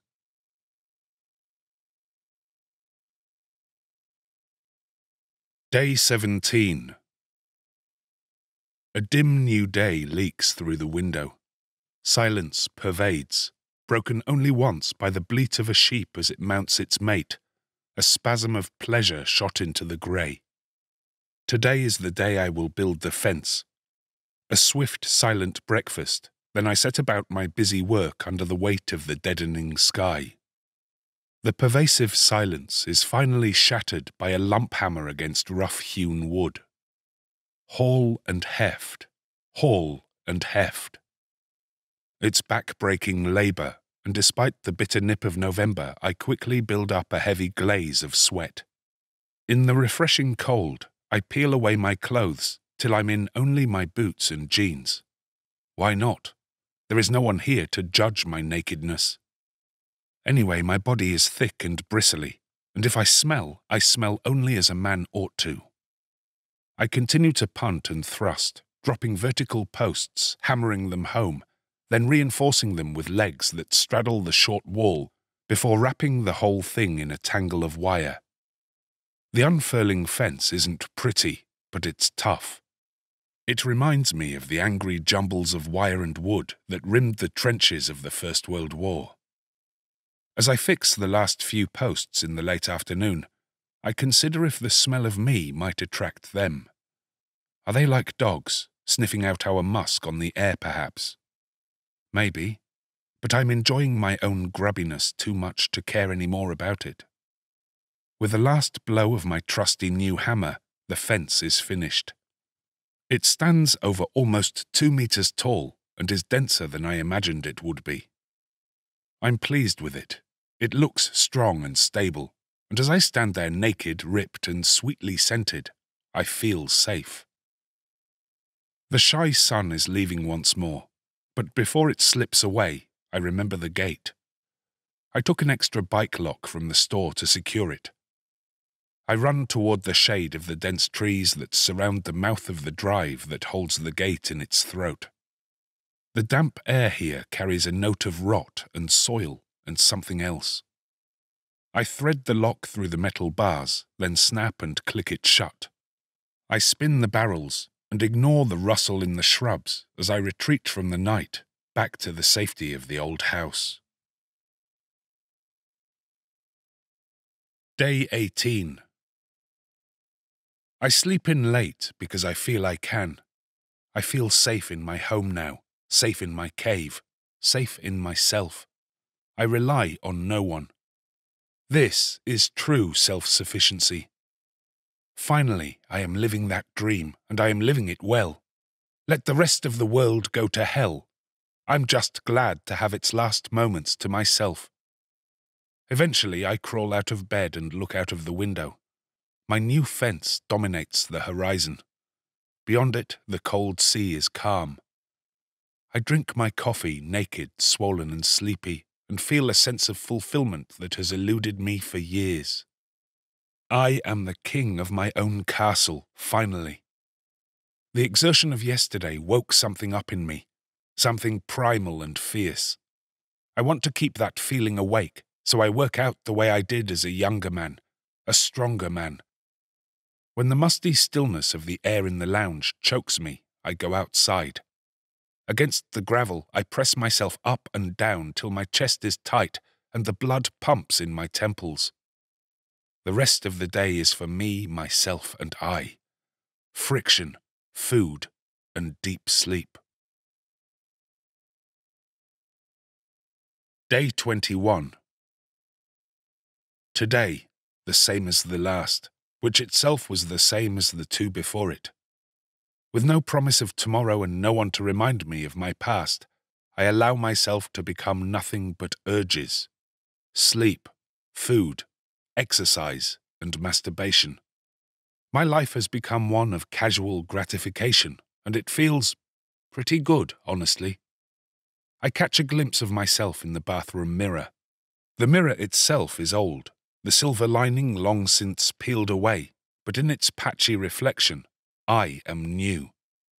Only the hair on my head bears any resemblance to the man she held here. Those grungy locks she made me grow in the 90s hang in greasy knots. I only kept them to please her. Well, no more. I grab the scissors from beneath the sink and hack at my head rough and fast. I nick myself here and there, but it's a meagre pain. I have tolerated deeper cuts. In fact, aren't I stronger for them? I snip and chop until I'm flecked in red dashes and black hairs and have something like a rough buzz cut. I look fiery and fierce, feral even, but I don't care. Outside reflects inside. I run out of the house and into the night, padding across the grass, barefoot and naked. I lower my pace, drop to my haunches and prowl toward the coop, the neglected chickens silent inside. The white moon blazes overhead. I rise up. Slowly I lift the lid. I look down at the barren birds. The white of the burning moon is flecked in their black eyes. I reach in, a neck in each fist. Click, click. Birds dead, moon ablaze. I kneel before it, and I beat my chest and howl into the night. And the night howls back. Day 25. I've been greedy and thoughtless. I have been so warm and comfortable in my cocoon that I forgot my predicament. Sleeping late, eating what I wanted when I wanted, I paid barely a thought to scarcity.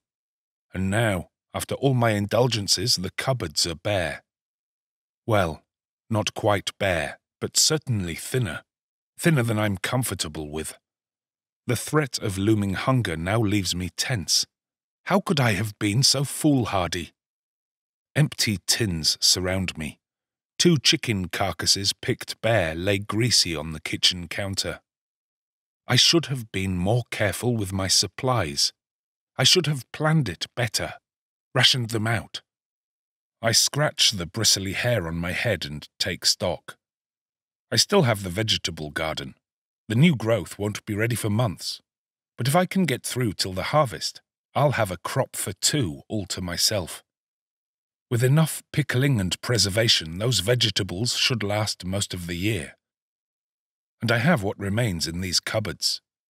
What does remain? I rifle through, dragging the tins and bags out onto the worn wooden worktops.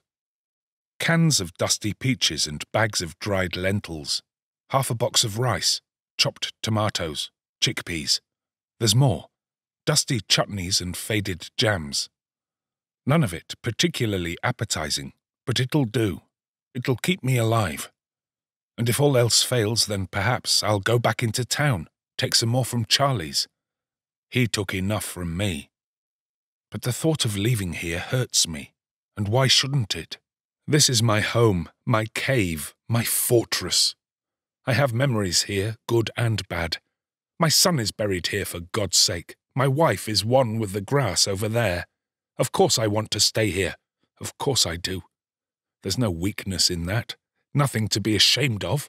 It's the end of the world, for crying out loud. I think a little trepidation is to be expected. I continue searching the kitchen cupboards. Flour, nuts, sugar. A future cake, perhaps. I check under the sink. Buckets, cloths, packing tape. All useful, but nothing that will keep me nourished. I reach deeper, hoping to find some forgotten cache of confections and treats. And then my hand lands on something familiar. Something round and cold, stashed between the pipes right at the back. The wide, smooth curve of a bottle. I pull it out. Whiskey sloshes against the dusty glass, 2/3 full. And there's another, a bottle of claret, dust-free and unopened.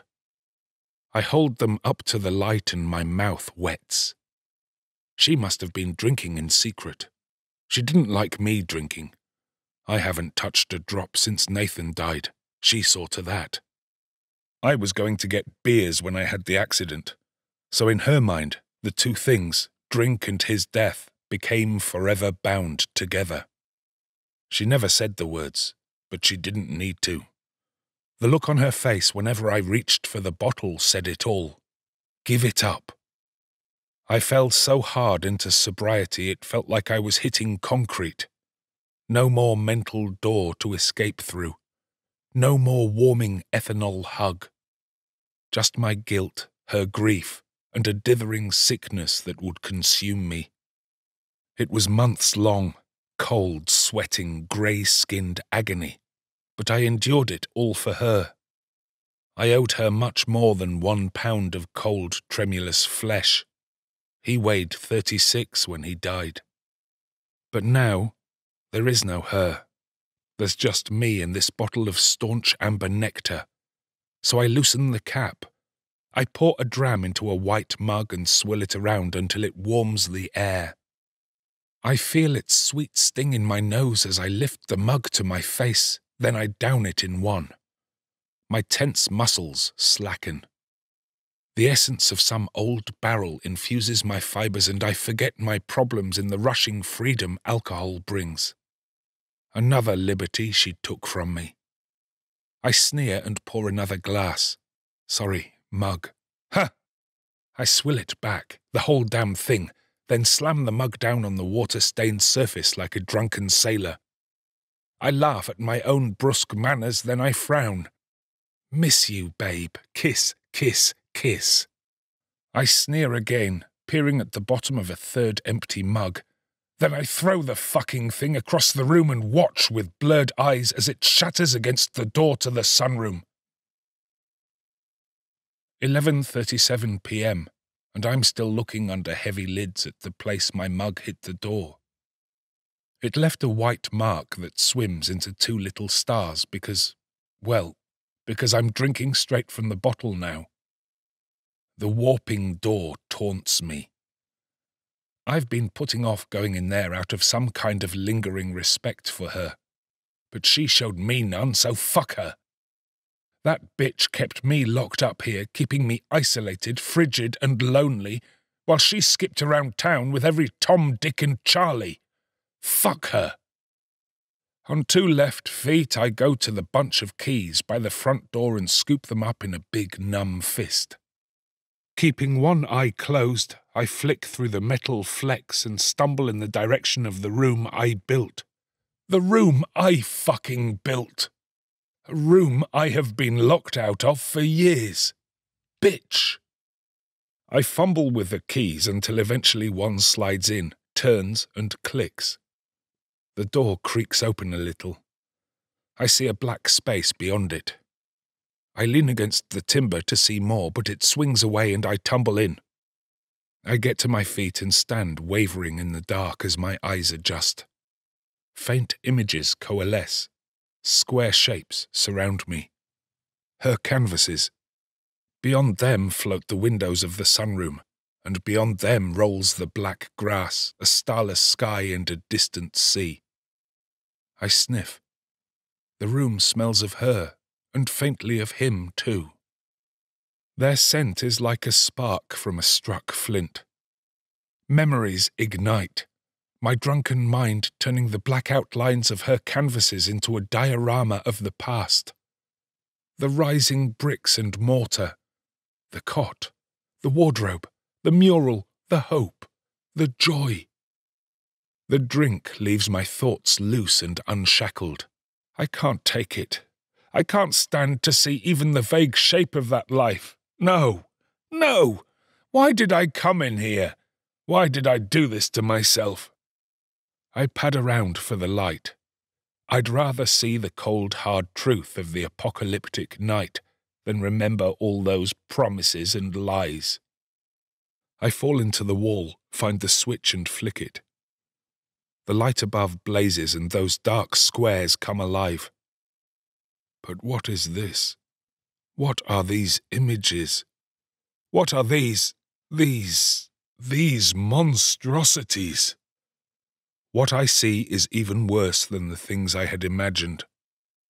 These images are not the pastoral landscapes she once etched out. No, these images are utterly gruesome. No cohesive subject, just shit brown and blood red, a hellish murk of bile and hatred. Against all instinct, and despite myself, I look closer. No, there is something here. Between the strokes and flourishes are body parts, flattened and abstract, mangled.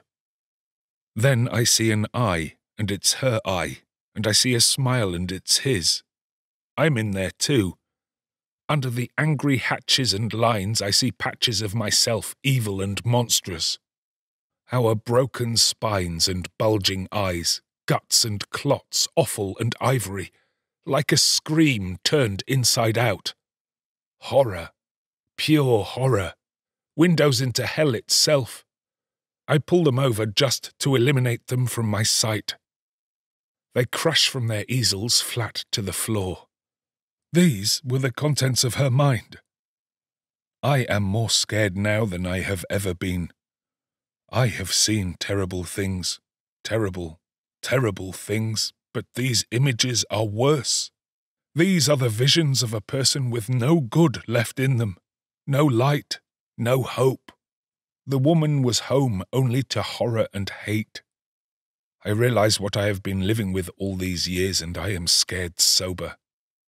I pull more canvases down, stamping them underfoot and wiping the tears away that swell in my red eyes.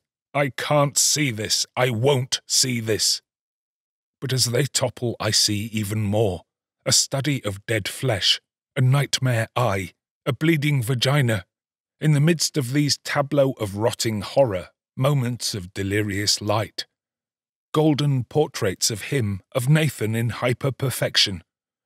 A divine image of his potential to be a 12-year-old. Then another of him in what would have been his late teens, smiling, calm and confident. Then one of him bathed in light in the middle of his imagined 30s.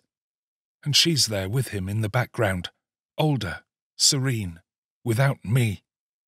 Then one of me. I am gaunt, thin, bald and grey, with my back hunched and my red knuckles dragging across the dirt of a dead field. What a mess. What a mess we made. I hold my hands to my face. Oh God, I am so sorry. I am so sorry. I am the man in her paintings. I admit it. I am as weak as she painted me. My knees give way and I stumble. This is who I am. This is all I ever was. In life's great test, I have been exposed as the weakest of men, and this private exhibition is the sum total of all the pain I have created. Death is my only option, my only escape. I drop my hands to look at the devastation one last time before I leave this room and end all for good. But when I do, I see her face. Not as an impression on canvas or as a reflection in my mind, but looming out of the black landscape on the other side of the glass. She's back. She's dead, but she's back. Day 26. The kitchen clock hits midnight and I fall back onto the cold, hard floor of the sunroom. On the other side of the glass, my wife's corpse labours in the strange night. The bright bulb of the sunroom throws reflections across that fragile glass. My own frantic face, the kitchen door behind me. Somewhere under all that, though, there she is. Her slack face, twisted and melted by the rippled light, presses down on me, holding me still like some frigid night terror. Then she slaps a filthy hand against the bright glass. Instinctively, I kick my legs against the floor, scuttling across the tiles like a frightened insect until my back is against the wall. There, I hold my mouth and fix my gaze so I can only see her from the corner of my eye. Then I follow the hard wall to my right until I get to the door where I fall backwards into the kitchen. I pull the door shut, lock it, then lean on it, panting and sweaty. The world swims as the last of the whiskey is blasted out of me by the force of adrenaline. What do I do? What the fuck do I do? I stagger around the kitchen, holding onto the surfaces while I try to compose my thoughts. How did she get here? Has she climbed the fence, or broken through it? I go over to the window to see if I can see a breach or some other flaw in my defences. It's dark, but the moonlight catches the fence and I see no such thing. Then I hear her. Her steps on the gravel, made distinct by her particular weight and gait. Her throat gurgling the way it did in her sleep sometimes. I turn away from the window, put my back once more to the wall and quiet my breath. I hear her scrabbling behind me, knocking over the pots that stand on the flags there, her flat feet sliding on the stray gravel. My hand slides up the wall, finds the switch and extinguishes the light. I drop to my knees and crawl across the floor in darkness toward the staircase. Maybe she can see me or sense me, but at least I can't see her, and for now that will have to do. Upstairs, I cower in the corner of the bed I shared with the monster at the door and wait for sleep to take all this away. I wake from a summertime dream, and it takes me a full aching minute to reassemble the events of the night before. Drink, darkness, nightmares on canvas, and then her, dead, alive, outside. Still dressed from the night before, I peer out of the little square window in the eaves of the bedroom. The fields have felt the delicate touch of the first frosts. I can't see her, but I can hear her. I open the window to look down. There is a hole in her head. I look away. There's a lot to think about, a lot to come to terms with. I knew the world had gone to shit, but now the apocalypse is at my door. And now it has a face I once kissed, it is much harder to ignore. I deal with this by finding a thread of routine in this bloody mess. It's cold, so I light a fire and it helps. Then I prepare my coffee, and that helps too. The smell of the steeping grounds and the sound of the spitting fire conspire to create something that feels almost like normality. I drag the leather armchair nearer the window and sit in it, drinking my coffee in the bright square the morning affords me. I can hear her footsteps on the other side of the wall. "I thought you were gone," I say to the wall. The words catch in my dry throat, I feel guilty and afraid and something else.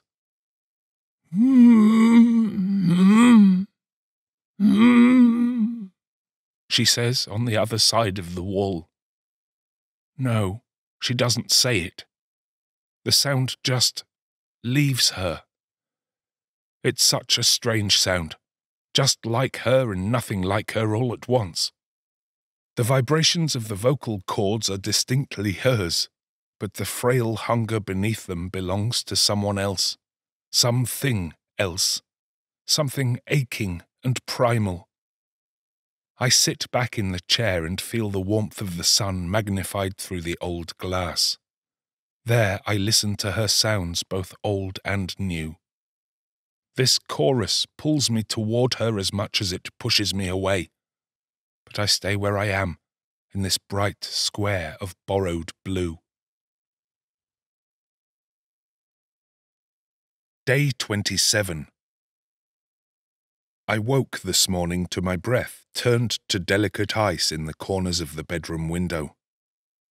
I burned the last of the firewood early yesterday afternoon, and as cold as I became once the night drew in, I could not bring myself to go outside to get any more. She's out there, and while she's out there, I must remain in here. I seek warmth by burning her pictures and her easels, feeding them to the flames until the sunroom lies vacant, cleansed of all her horrors. The heat that they summon permeates the old stone walls, and eventually the ice on the glass becomes liquid, then vapor. But the thin heat brings me no comfort. No comfort at all. Because now I have new horrors to endure. Wherever I am, there they are, on the other side of every wall.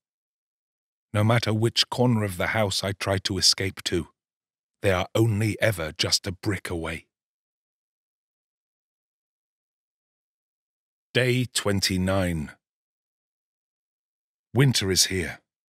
Where once it had been a delicate frost on an early window, now it is a diamond crust that surrounds me day and night. I am trapped in here both by it and by her. If I am to survive the cold, I know I must face her. I know I have to come to terms with her new form if I am to stand any chance of living through this.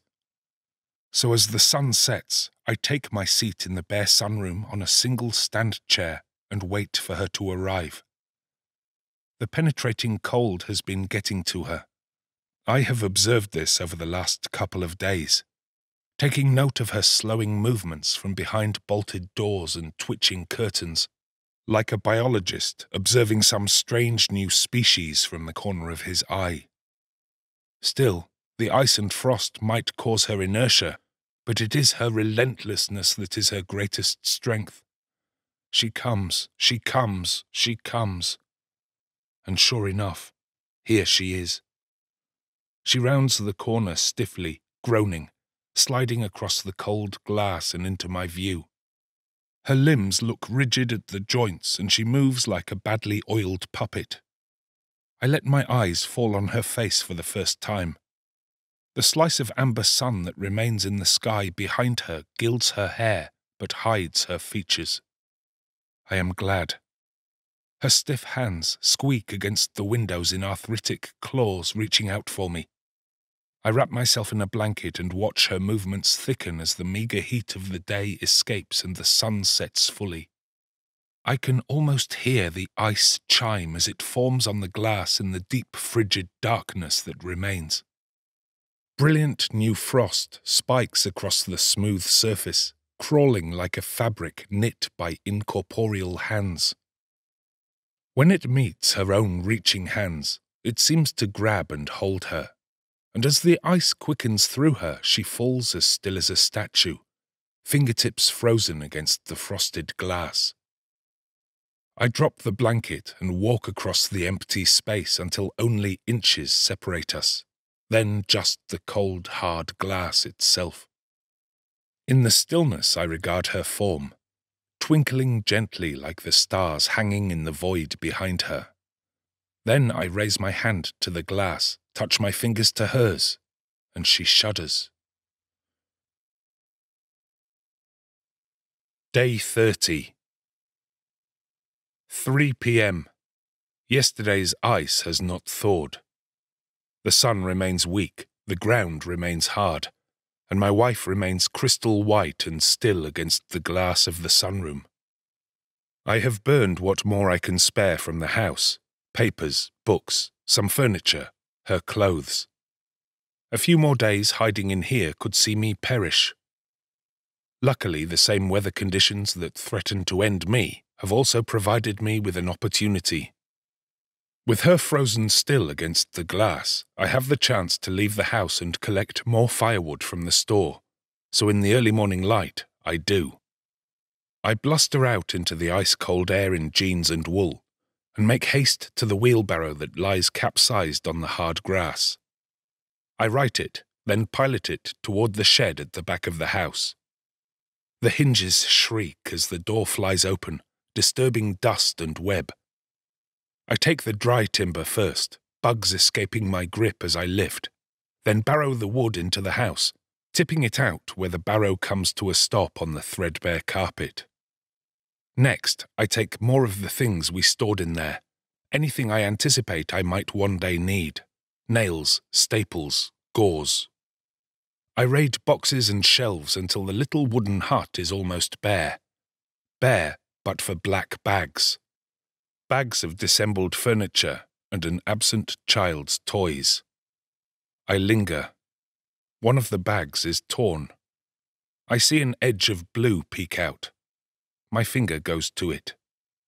I know what this is. It's the corner of a train. The train we bought him for his 2nd birthday. It's a wooden train, one of a set. The track interlocks. Together we would trail it around the lounge, pretending the coffee table was a bridge. There are 2 other trains too, one red, one yellow. Matching trees and houses fill these 3 bags, all coloured, bright and wooden.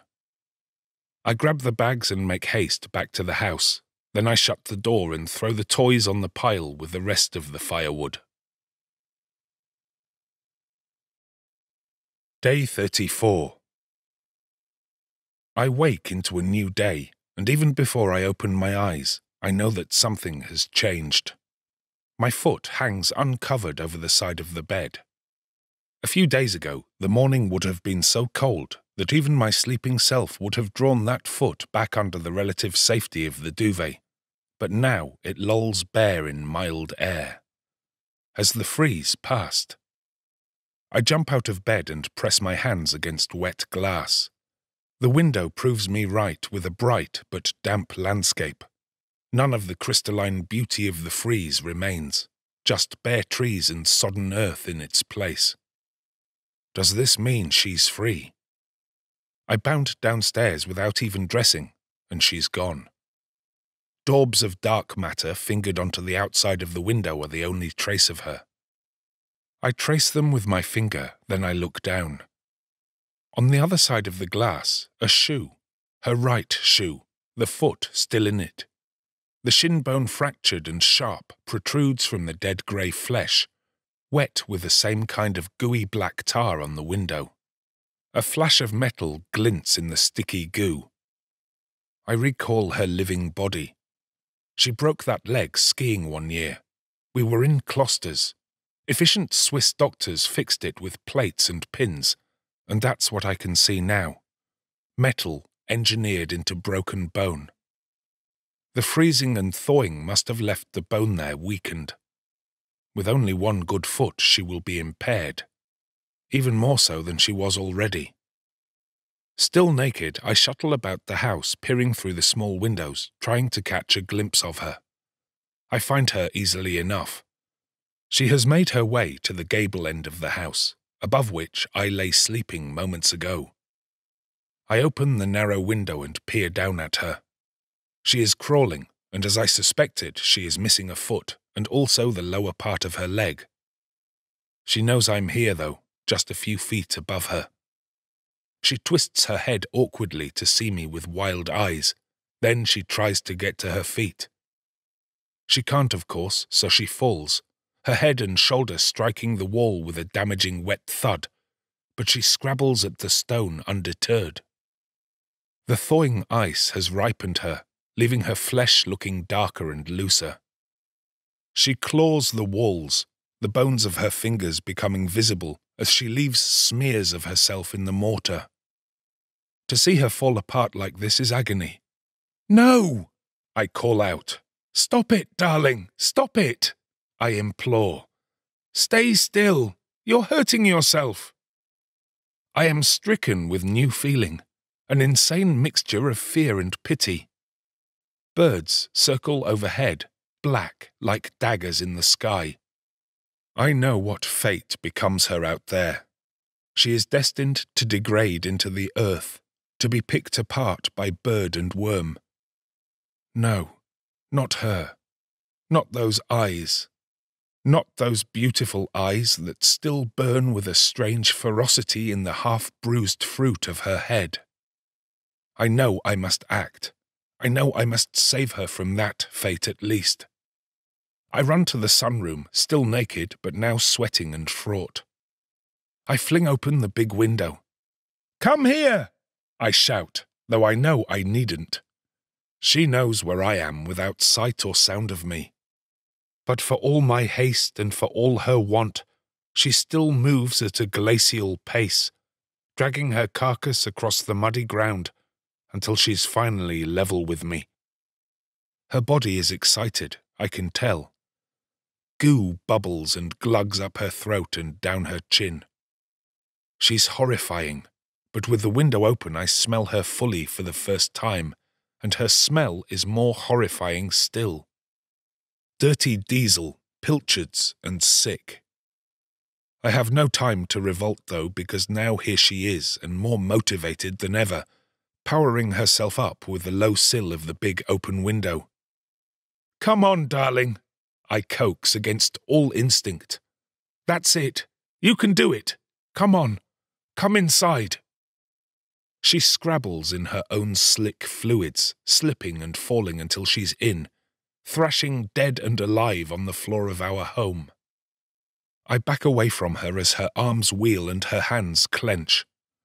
I have to get the window closed, then get out of here and lock the door, but she's got the speed of the starving and is more able to fill the space than I anticipated.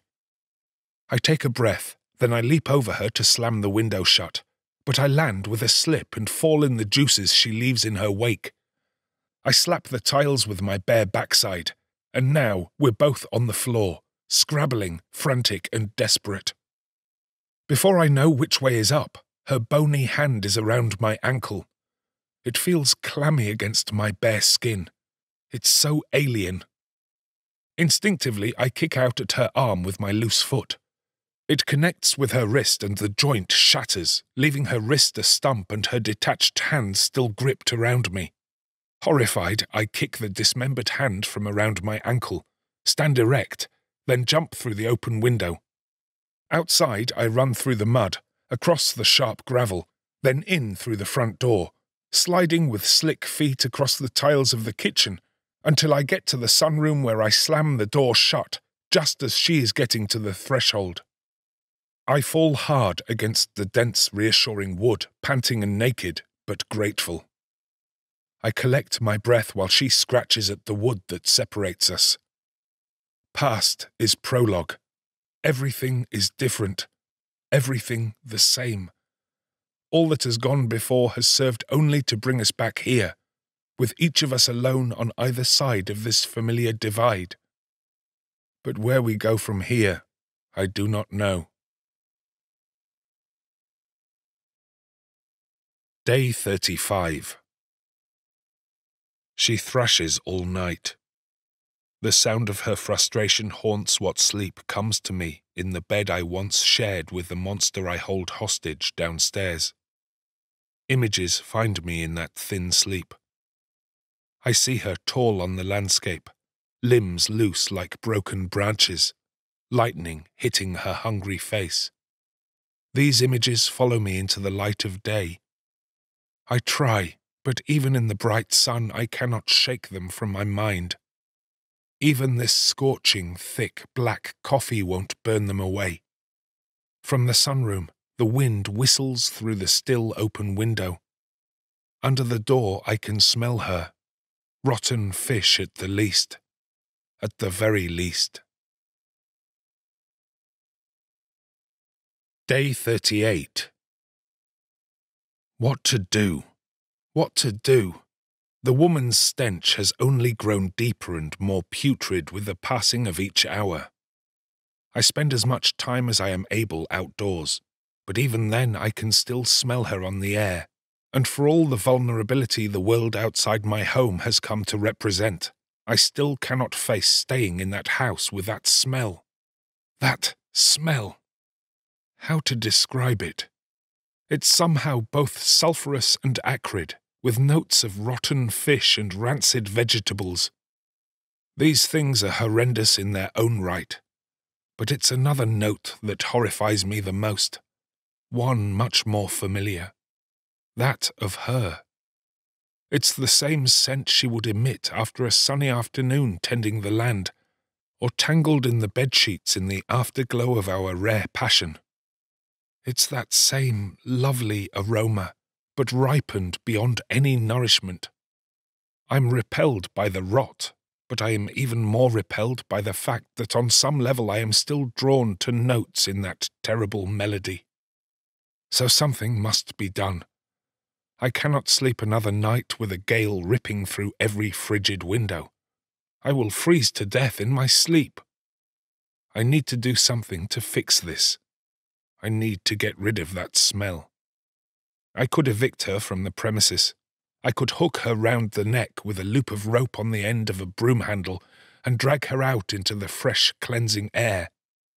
But taking her outside would only mean I was trapped in here once again. Sure, I could tie her down out there, but then I would have to watch and listen as the elements undid her, and I have no appetite for that. No, I am better with her contained.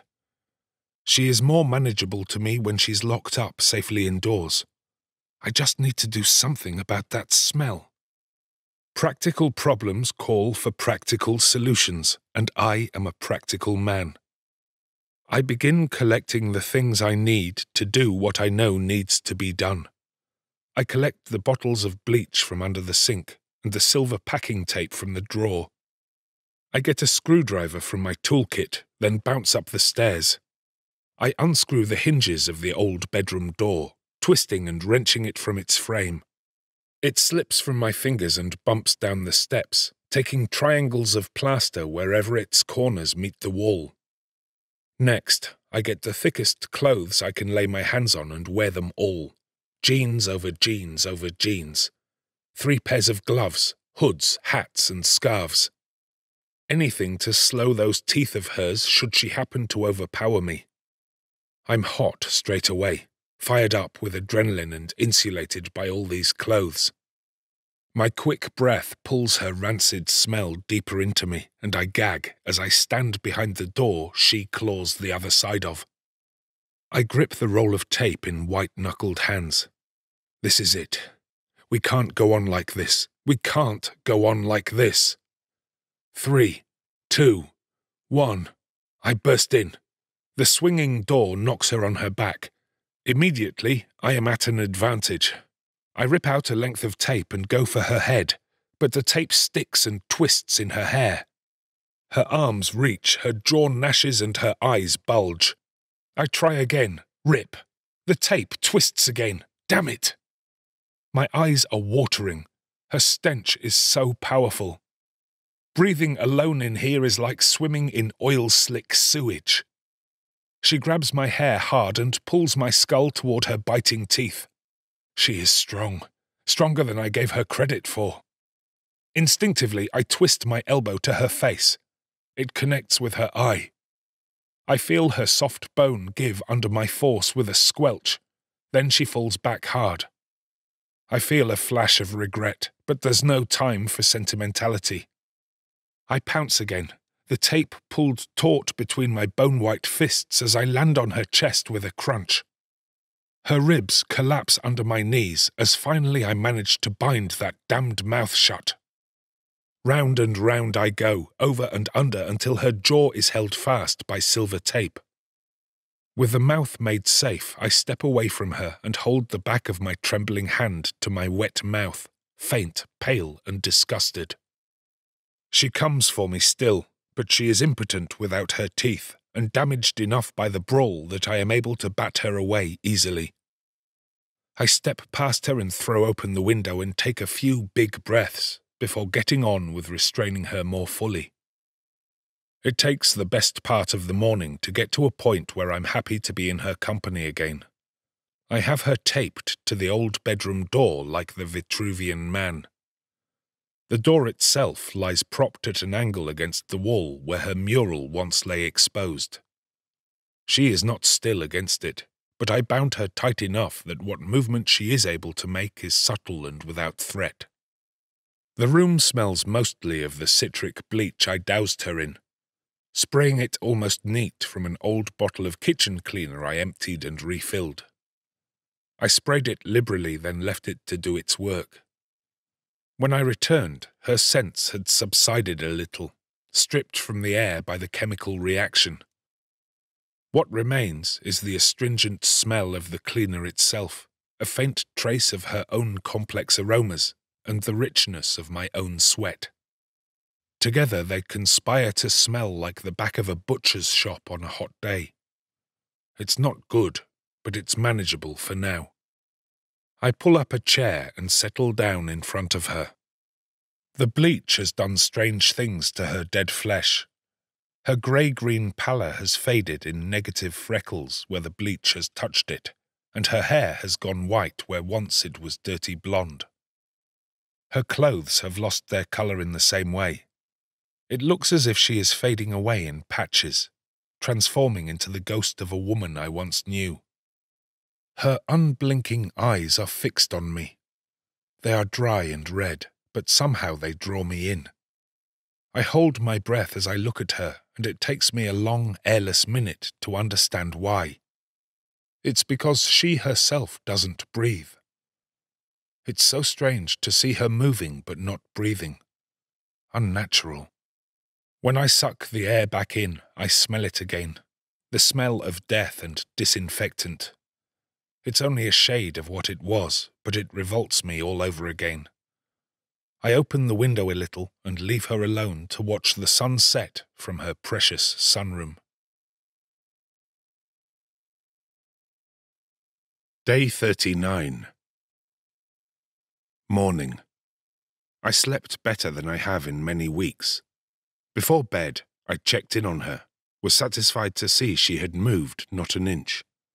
Her eyes wheeled around, wide and red, but her body remained stuck in place, like a fly on a web. Later, wrapped in the duvet, I felt something approaching contentment, and I fell quickly into a deep sleep. I woke renewed, but with the knowledge that I still have more work to do. What I did yesterday was good for a day, maybe two, but I know that smell will be back, because that sacrilegious body of hers will keep rotting. Today I must do more. I must do things I never expected to do, but they are things I must do for us both, so that we may at least see out this apocalypse in company. I will take no pleasure in what I will do, but if we are to be together again under one roof, then these things must be done. But first I do what I do every day. I drink my coffee and build the fire ready for the coming night. I eat a modest meal of beans and rice, collect the scissors, the knife, and the tape. Then I meet my wife in our sunroom. I hesitate at the door. I can feel her presence on the other side of it, and I am reminded of the old status quo. I know it's not actually her on the other side of the oak. It's just a representation of the woman I loved. But if nothing else, she is a symbol of a past I retain a fondness for. And so, out of reverence for the life I shared with the body in there, I knock before striding in. The sun is bright, and she is where I left her, taped, bound, and gagged. Angled back against the wall, held flat against a frame made of wood, it strikes me that she is like one of her own paintings. Death, it seems, like life, imitates art. Her smell has thickened overnight, and it appalls me all over again, but at least confirms that I am right to do what I am about to do. With a fistful of scissors, I say, "Good morning," and smile, before mustering up some invisible courage and stepping deeper into her dense scent. "Now," I tell her, "let's see what we're dealing with." I smile again, and it's a good smile. Convincing. She trembles, but I start cutting anyway. First goes the blouse. The filthy cotton cuts easily. I trim and snip at the delicate fabric until the floor is littered with strips of it and her upper torso is exposed. I regard it coldly, then remember my manners. "Ah," I say, "it's not as bad as I anticipated. A little bruised here and there, but no nasty cuts.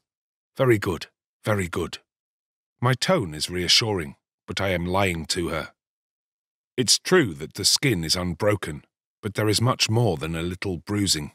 She is black and blue. Her chest has sunk and her breasts seem lumpen hard and strange. Her arms appear to be in fairly good condition, except for the fact that she is missing a hand, of course. The skin where that hand once met its wrist hangs ragged, wet, and barely pink. The exposed flesh and bone there will need to be taken care of.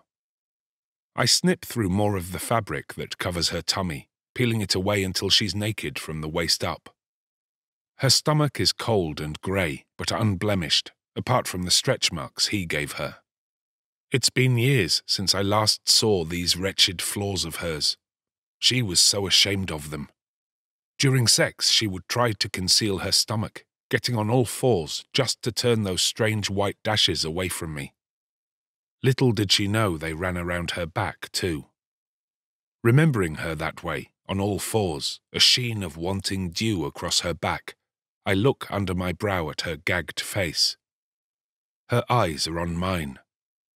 I hold her gaze and touch a finger to the place where her tiger marks begin. Some static energy raises the hairs there.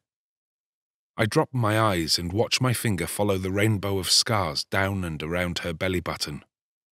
The flesh is cold, but it still shivers the way it always did. I let my finger drop away and look back at her.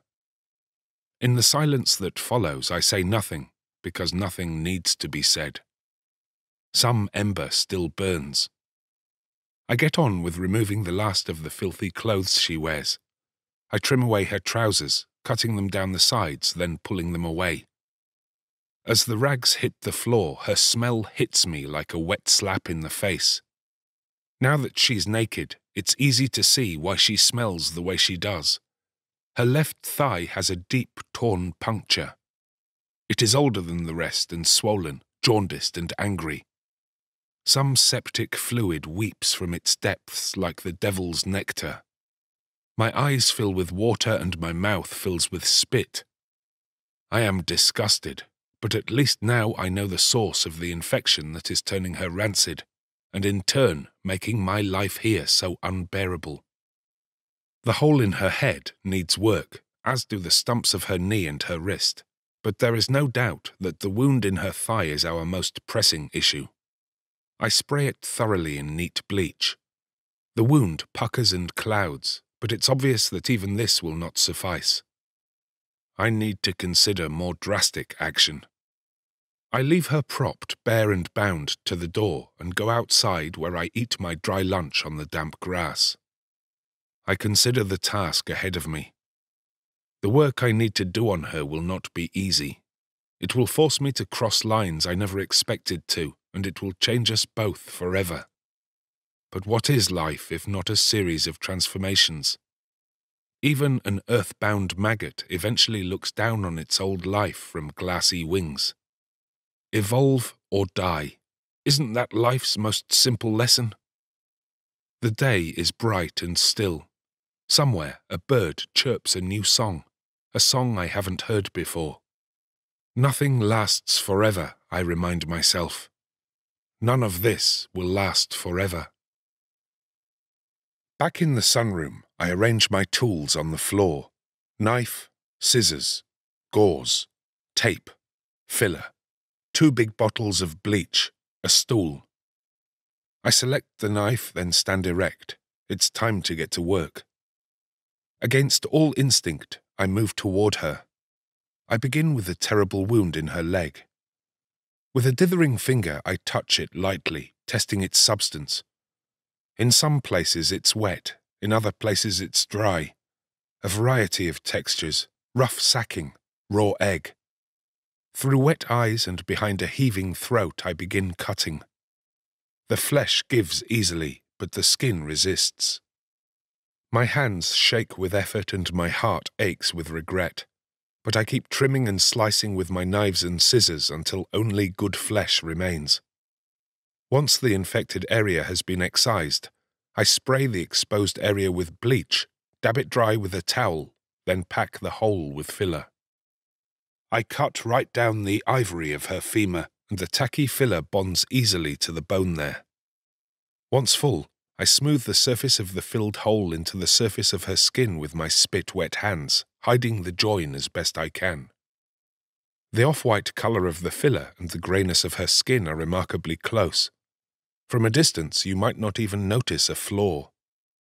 I am pleased with my work, so I wrap it in gauze to hold it firm until it dries and sets. Before I go about fixing the rest of her, I scoop up the rancid meat from the floor and throw it on the fire where it spatters and pops.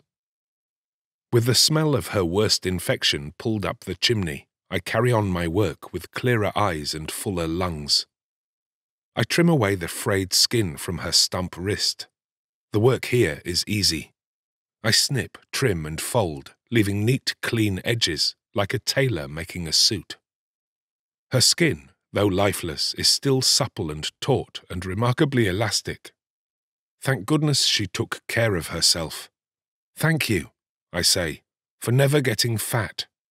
I smile up at her, then move on to the leg that is missing a foot. This area is more complicated. The bone has fractured into messy shards that prick the flesh. To try to pull each broken fragment out and trim the bad flesh away would be time-consuming, and further to that, it would leave a very ragged edge. I must be more liberal in my approach. I stab the knife into the area just below her hip and drag it sideways to make a big gash. Next, I open the scissors, stick one blade into the slit, and begin cutting. Quickly, I cut right around the circumference of her thigh until the cut joins up with itself. Then I simply slip my fingers into the cold, wet incision and pull. The whole thigh slides off the bone and hits the floor with a loud, wet slap. What's left is a fractured shin bone, a knuckled knee joint, and a length of bright femur, with an edge of clean flesh just below her groin. The femur kicks and the knee joint grinds, but I douse it all in bleach, wrap it with gauze, then seal it in place with tape. And with that, most of the bodywork is done. All that remains is the eye, and to do something about the damage inside her. I go to her head and look at that swollen eye. No broken skin, but there seems to be a build-up of fluids behind it. I press it gently and a yellow tear swells. Her head shakes and her hair falls over her face. It's grubby and matted, like she has been too long asleep in the dirt. I sweep it back and tuck it behind her ear. As the hair separates across her scalp, I see the hole in her head more clearly. It's about the size of an orange. I stand on the stool and peer in. The contents are so strange, so alien. Ridges of brain and arcs of cartilage. Fluids red, black, and clear. I have prepared a leg of lamb before and gutted a chicken or two, but I have never seen such complex anatomy. So this is where she lived. It's beautiful, bloody and beautiful. A few lost minutes later, I find the tissues that make up the back of her swollen eye. I grab a towel, hold the fabric against the globe of the bad eye, and press. Inside, I see the slack tissues move in time with my pressure. Stinking yellow fluid seeps out, infecting the air. I fall back and ponder what to do. I probably ought to cut out the eye, but I can't bring myself to do that. If she becomes any more disfigured than she already is, then I know I will struggle to see her as my wife. Maybe I can't make this eye good, but maybe I can make it clean, and then maybe I can style her hair to cover it. First, I need to cleanse her of these septic fluids. If they are in her head, then they will soon fill her stomach and lungs too. A plan forms in my mind. I take my knife and feed it into the hole in her head. With the flat side, I push the grey brains until I can see beyond them, and then, using the closed scissors, I stab at the area beneath, at the place where I guess the sinuses become the throat. I stab and stab and stab until the matter there turns to mush. When I see the weird fluids in her skull drain away, I know I have created a clear pathway to the sinuses' throat and beyond. I take one of the big bottles of bleach and begin pouring it in. It slides thick and wet over the ridges of the grey brain, and down into the deep blackness beyond through the hole I made to her throat. The bleach reacts with the yellow and red goos, making them cloudy, then clear, cleansing her from the inside out. Her body takes the whole bottle of bleach easily, so I uncap the second and pour that in too. It glugs and bubbles down the same holes and pipes, going exactly where I hoped it would. I step back to regard her. Her stomach has bloated, full of the cleansing bleach. I get back on my stool and pour more in anyway. I want to fill her up with the stuff. I want no part of her left unclean. I keep pouring. Soon enough, the bleach stops glugging down the hole, and I see that she is full. I dab the area around the hole dry, then pack that too with filler. I do my best to rearrange her hair over the repair, but it is too matted, so for now it must remain in disarray. Tomorrow, once the filler has gone off, I will brush and style her hair. I will make her pretty. It's what she would have wanted. I give her a final look over, admiring my work. She looks fuller, well-fed, and she smells better already. I linger on her face. The light has dimmed, and in the setting sun, I watch a clear tear swell and fall from the corner of her cloudy eye.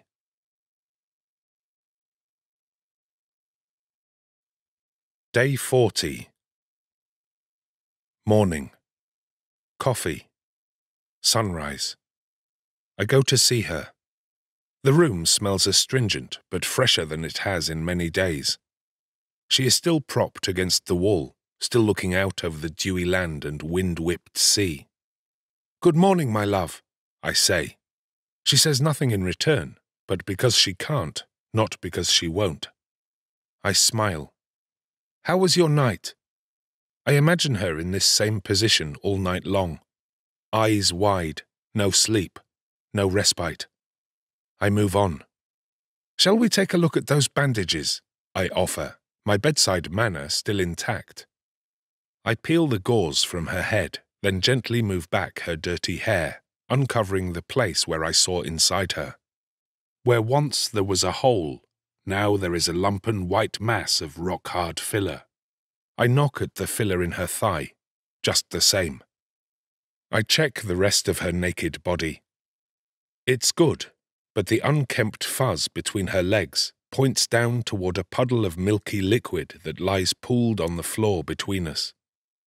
I touch 2 fingers to that wiry point at the south of her, then hold them to my nose and sniff. Bleach. It must have found a way down through her tubes and pipes and drained out through her vagina, or her anus, or both. I feel embarrassed for her. "It's okay," I say without making eye contact. "We all have accidents, darling." In my mind, I picture the nights I drank too much and woke up wet. I see the way she would bundle the bedclothes without really looking at them or me. She had the decency to cover up my crime with an efficient flourish, and now I will show her the same mercy. Day 41. They're here. They line the fence in the grey morning light, like tired old people waiting for death or a bus to arrive. I count 7, then I count again and get 9. I try to breathe slowly as I make my coffee, but my nerves clang as the spoon hits the glass at the bottom of an empty jar. I pull it out. A few small grounds sit on the tip. I set both down and lean my head on my hands on the countertop. "Darling!"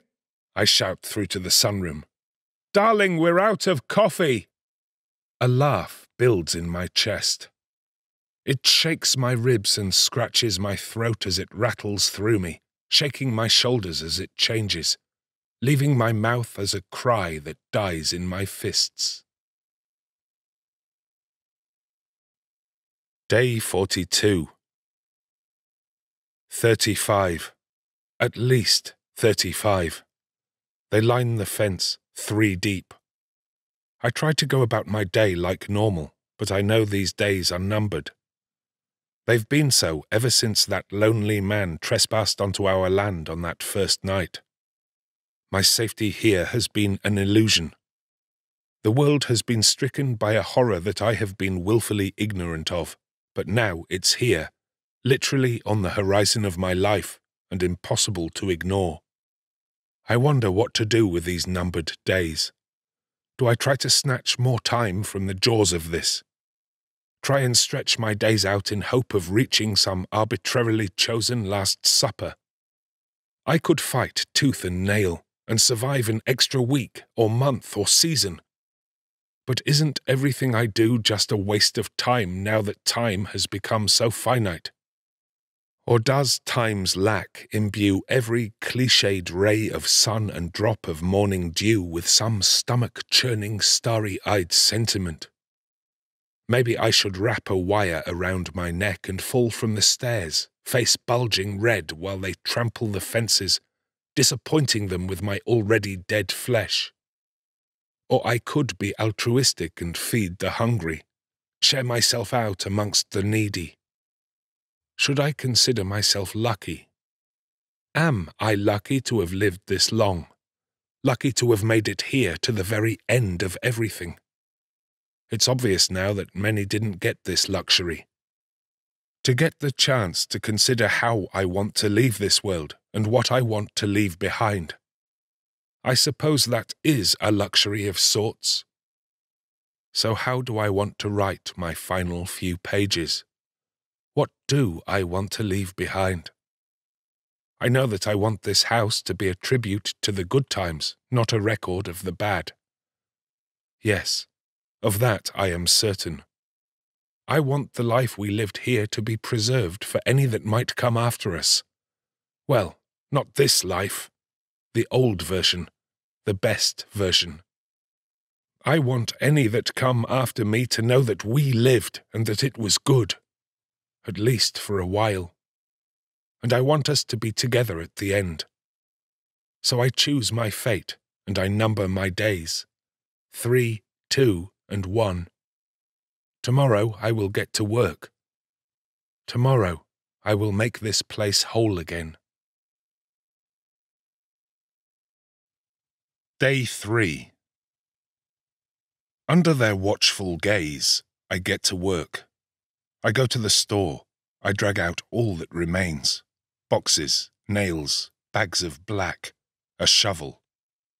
I parade back and forth before my ever-growing audience with fistfuls of trinkets and a head full of memories. They heckle and wobble at my every move. Pathetic, I tell myself, but I know where the real power lies. Once safely back inside, I start unpacking. I rebuild the little bed, then the wardrobe. I lay down the brightly coloured rugs and hang up the turning, chiming mobile of little planes. I leaf through his drawings of horses and houses, sticking the ones he was most proud of to the fridge with his big, bright magnets. She lies flat against the door against the wall and watches with wide, wet eyes as our son's bedroom is remade. His teddy, his blackboard. I place what toys survive my fire haphazardly on the rug he would play on until it feels like he's only a whisper away. Finally, I heave the door and my wife across to the other side of the room and begin peeling at the paper that covers the mural she painted for him. She watches as tear by tear it comes back to life. Rabbits and frogs and a hero on horseback, a rising sun, a shooting star. Once the splendor of our past is fully revealed, I hold her by the shoulders, tame the wilderness in my eyes, then tell her, "Darling, he's coming home." Day 2. I slept well last night. My dreams were of armies and citadels. Gleaming white towers punctured the sky above my own swollen empire. A legion of men, all with the same face, my face, paraded victorious and eternal with 6,000 identical feet. Insects scuttled over every shining surface, tiny nimble things that crunched under my every booted foot. There I was God and King and Death. Good dreams, good dreams. This morning the sky is blue, cold but blue. I meet her in the sunroom. "Today we're going back to the good times, darling," I tell her. She murmurs behind the tape and her hand makes micro-movements in my direction. "You want to be free, don't you?" I ask. "All in good time, darling, all in good time. But first, what do you think of what I've done with the place? It's how you liked it, isn't it? I did all of this for you, my love. All of this is for you." She moans a response. I know. One thing is still missing. One very important thing." I stroke away a tear I imagine. "It's okay, darling. It's okay to want him back. I do too. But first we must get you dressed." A pale blue gown lies folded neatly on the ground beside her. I lift and shake it out, then hold it up to her. "I remember the first time you wore this. Marion and Steve's wedding, do you remember? The weather was terrible, but you were so beautiful. You showed her up," I wink, then press the fabric strap against the door just above her shoulder and fix it in place with a staple. I do the same on the other side, then again at the hips. Once fixed in place, the dress is tight on the body but billows loose from the waist. It reaches almost to the floor and disguises her missing leg beautifully. The stump moves under the blue fabric. It looks strange, so I don't look at it. Next, I unfold 2 satin gloves and slide them over her damaged hand and stump wrist until her injuries are invisible to me. Then, finally, I brush and tease her hair into a familiar smooth wave, which I leave to fall over her purple eye. She's ready, but one thing is still missing. One very important thing. I grab the shovel and go outside. I see the crowd, but I don't count them. I go around the back of the house, and I'm surprised to feel a spring in my step. Never before have I been so pleased to be here. I'm so excited to see him again. Shovel meets earth, shovel meets earth. It's soft and wet, it's soft and wet. Then it's not. The metal meets the once white lid of the box we buried him in. It's grimy, soft and spongy. I drop down on my knees and scrabble through the rest of the dirt. Then I pull the box up out of the damp, dirty hole and hold it to my chest.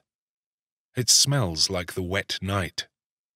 Back in the house, I clean my son's small bones of the ragged decay that still clings to them. Then I piece him back together in his bed, while she watches us be reunited. And now, finally, we're a family again. Day 1. A perfect day. A day of dreams. The 3 of us, together again.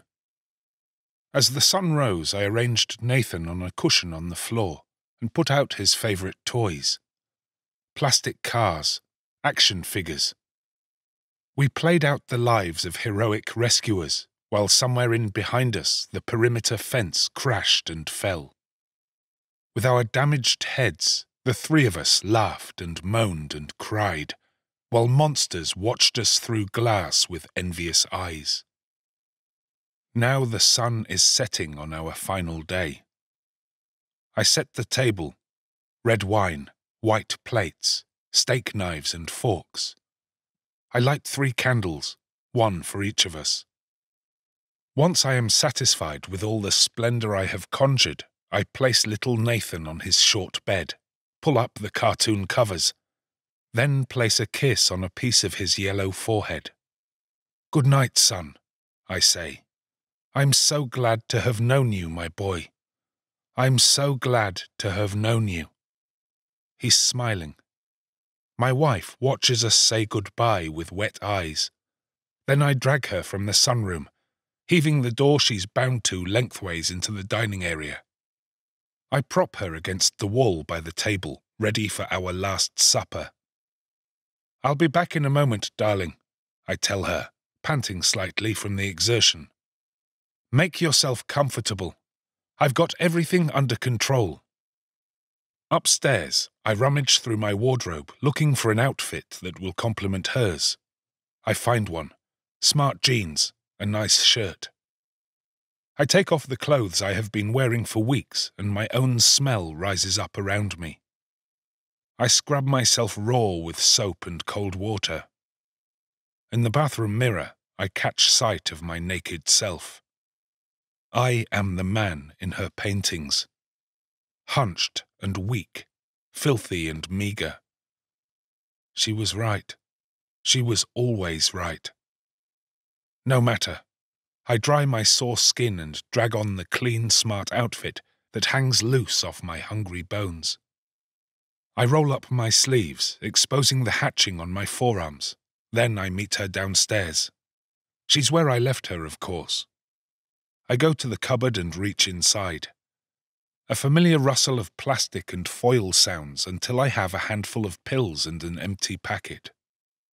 I take my seat across from her and place the pills in neat rows to the north of my plate, counting them 1 to 12. I let time settle.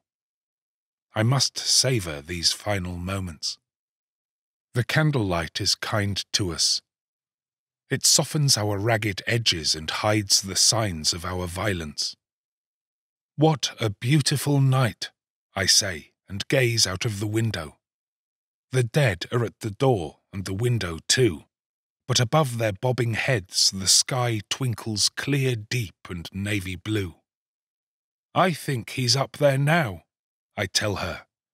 "To me, he's everywhere. He's in the sea and in the wind." I smile. I take 5 of the pills and slam them into my mouth, swallowing them dry.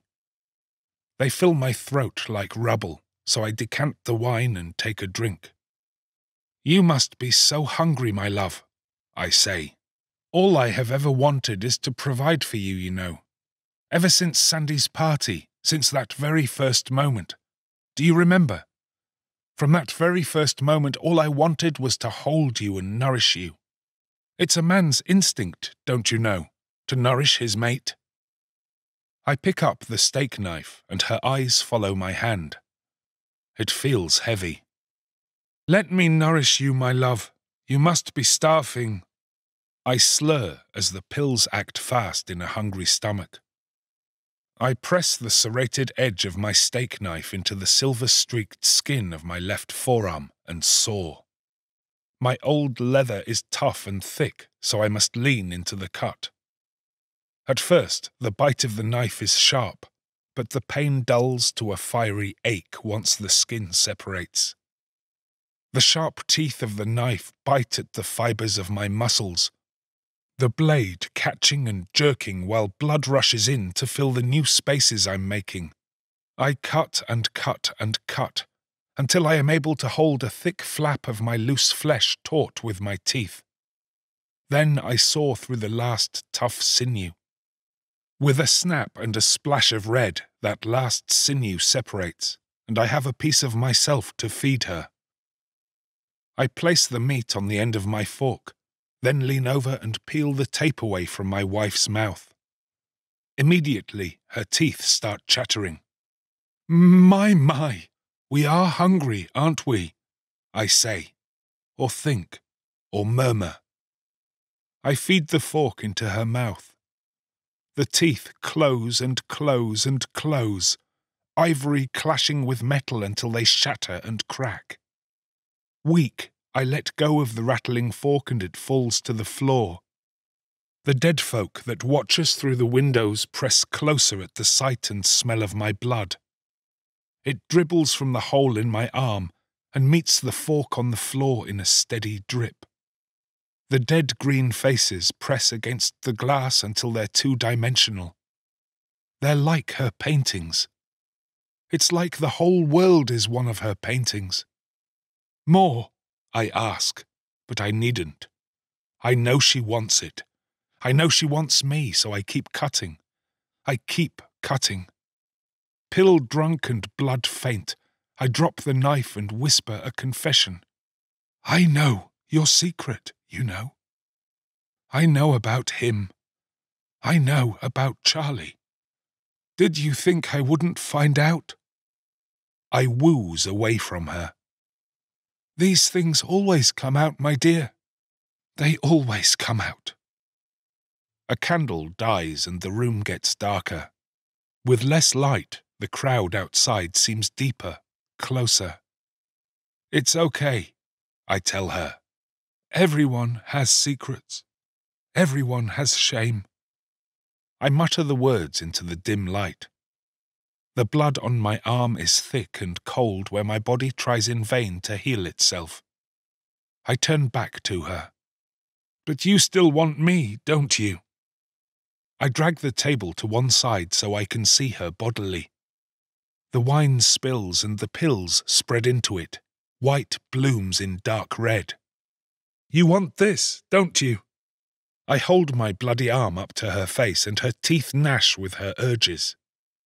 What else do you want, I run my hand down the side of her face, brushing aside the delicate hair that hides the tape that remains on her soft but sallow cheek. I tug at the shoulder strap of the dress till the staples pop from the door. The fabric falls and her chest is exposed.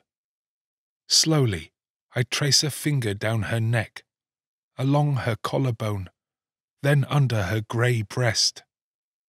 The nipple puckers. My heart beats. Hers doesn't.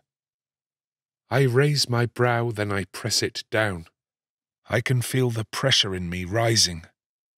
It's a husband's prerogative, I tell her, whispering. In the old days, a wife would have no choice. I hold my hands over her breasts, barely touching them, just barely. My breath leaves me in a shudder. I look at her from beneath my deep brow and she bites at the air between us.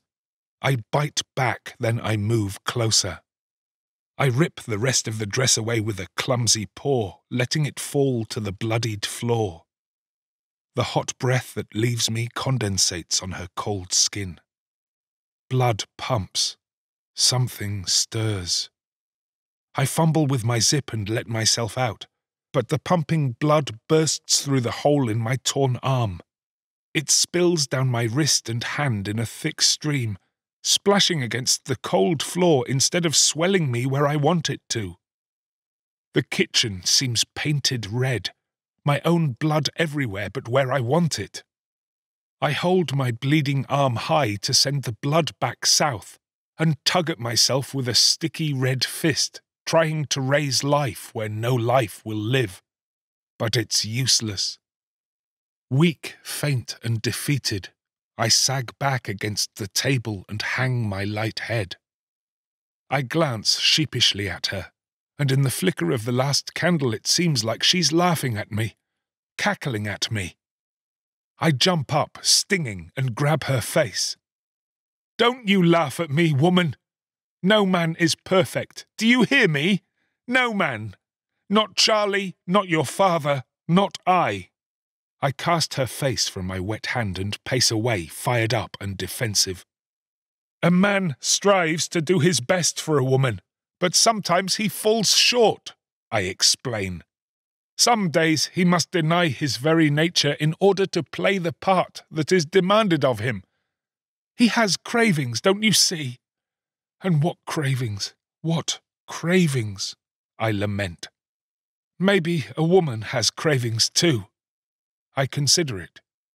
Maybe she does. For the sea, perhaps, or the yellow of a meadow. To be laid back flat against the good earth, smelling the sweet roses, while a strong man proves his good love to her fresh hips. I'm sure she does. I'm sure she does. But she doesn't crave like a man. No. A man craves more than a woman. A man is nothing but cravings. Warm blood pools at my cold feet. He craves flesh, craves bone, craves sex and hunger, craves both a port and a storm. A man must plant something, then pull something. A carrot from the ground, a baby from the womb. He will crave to need big breasts and drink the milk of the very woman he ploughs.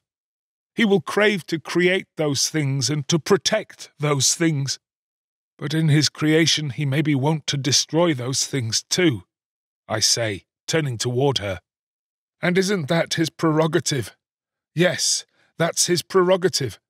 Because a man must live with his cravings in conflict, and a woman must accept that. She must accept it. I drop a heavy hand hard against the wood table. The knife there spins and glints. I loosen the remaining tape beneath her chin, freeing her mouth more fully. Then finally, I confess, don't you see, darling? What happened with Nathan? I only took what I gave. Her eyes are wide in her head. What I did, what I undid. Don't you understand? He was mine to destroy. These words, they echo in the deadness of night. I rip the remaining tape from her face with a weak hand.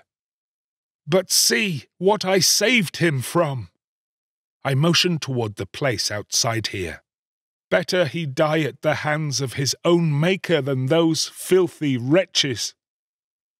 I offer my late excuse, but she seems unimpressed. I feel my chin wet with spit, see my pale arm turned blue. This creeping night is cruel, but at least the pills are being kind to me. It's a circle. Everything is a circle. Everything is a circle. I'm lolling against her, so I speak this into her neck. A seed is planted. A flower grows, then it dies, and its death plants new seeds. And so we begin again. And we begin again, and we begin again. I glance once toward the legion of bodies against the glass, green in skin, red in tooth and nail. I find the knife in my hand. With a quick slice I sever the ties that bind her good hand. It wriggles free. The silver tape falls and takes the loose glove with it. Her skeletal hand strokes through my rough-cut hair, then grips. It might be too hard, too desperate. But tonight, it feels like affection, like forgiveness. I hear a window break. I want to go back to the beginning, I tell her. Take me back to where all this started. I feel the skin on my face tighten as her teeth pucker my scalp. Take me back to the good times, darling. Take me there. My head skin slackens as it splits, and her teeth grind against my skull at the place where it knit together in life's first few weeks, and that grind is deafening. My mind races with images as I crack. Pieces, fragments. Me as a boy, blonde till I was 2. A framed photo of me on a tricycle, my mother stern behind the camera. I thought her so distant, but she took so many pictures. Life is like a song. It plays.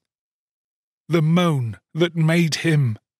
the wail of his birth, the howl that signalled his end.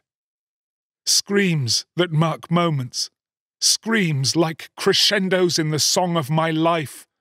This scream now, this scream here that I sing to myself, this high note in my solo song, this finale, this ending.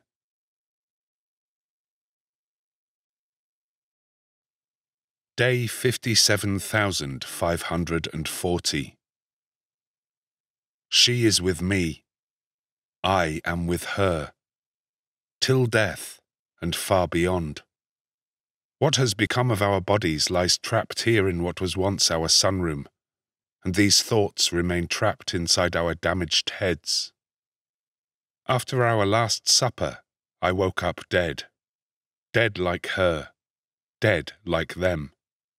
Decades passed with the two of us shoulder to shoulder, pressed against the glass of the sunroom, hungry for more death, as if we hadn't already had our fill of the stuff.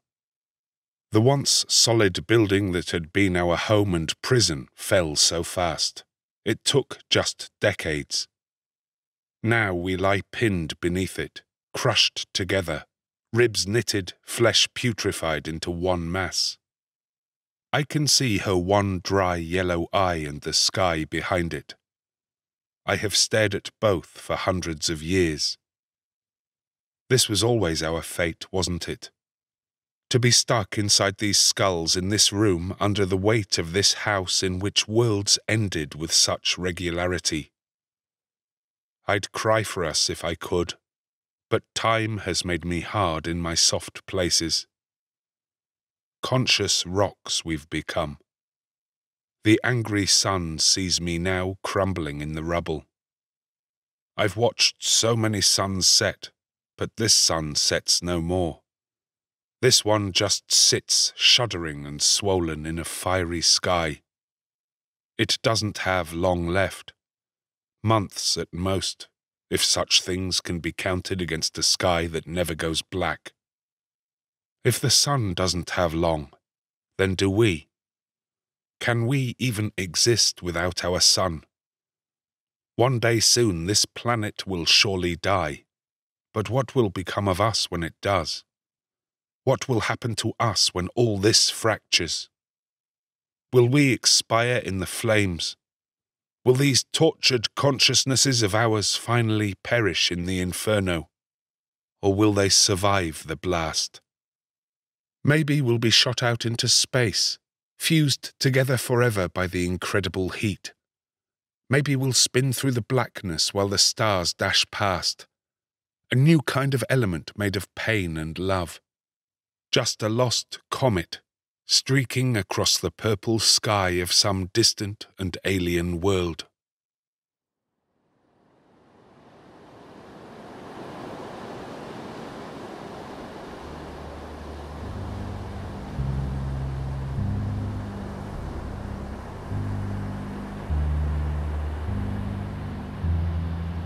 This has been Till Death, a zombie drama. Written by Adam M. Booth. Narrated by Rob Goll. Copyright 2017 by Adam M. Booth. Production copyright 2018 by Adam M. Booth.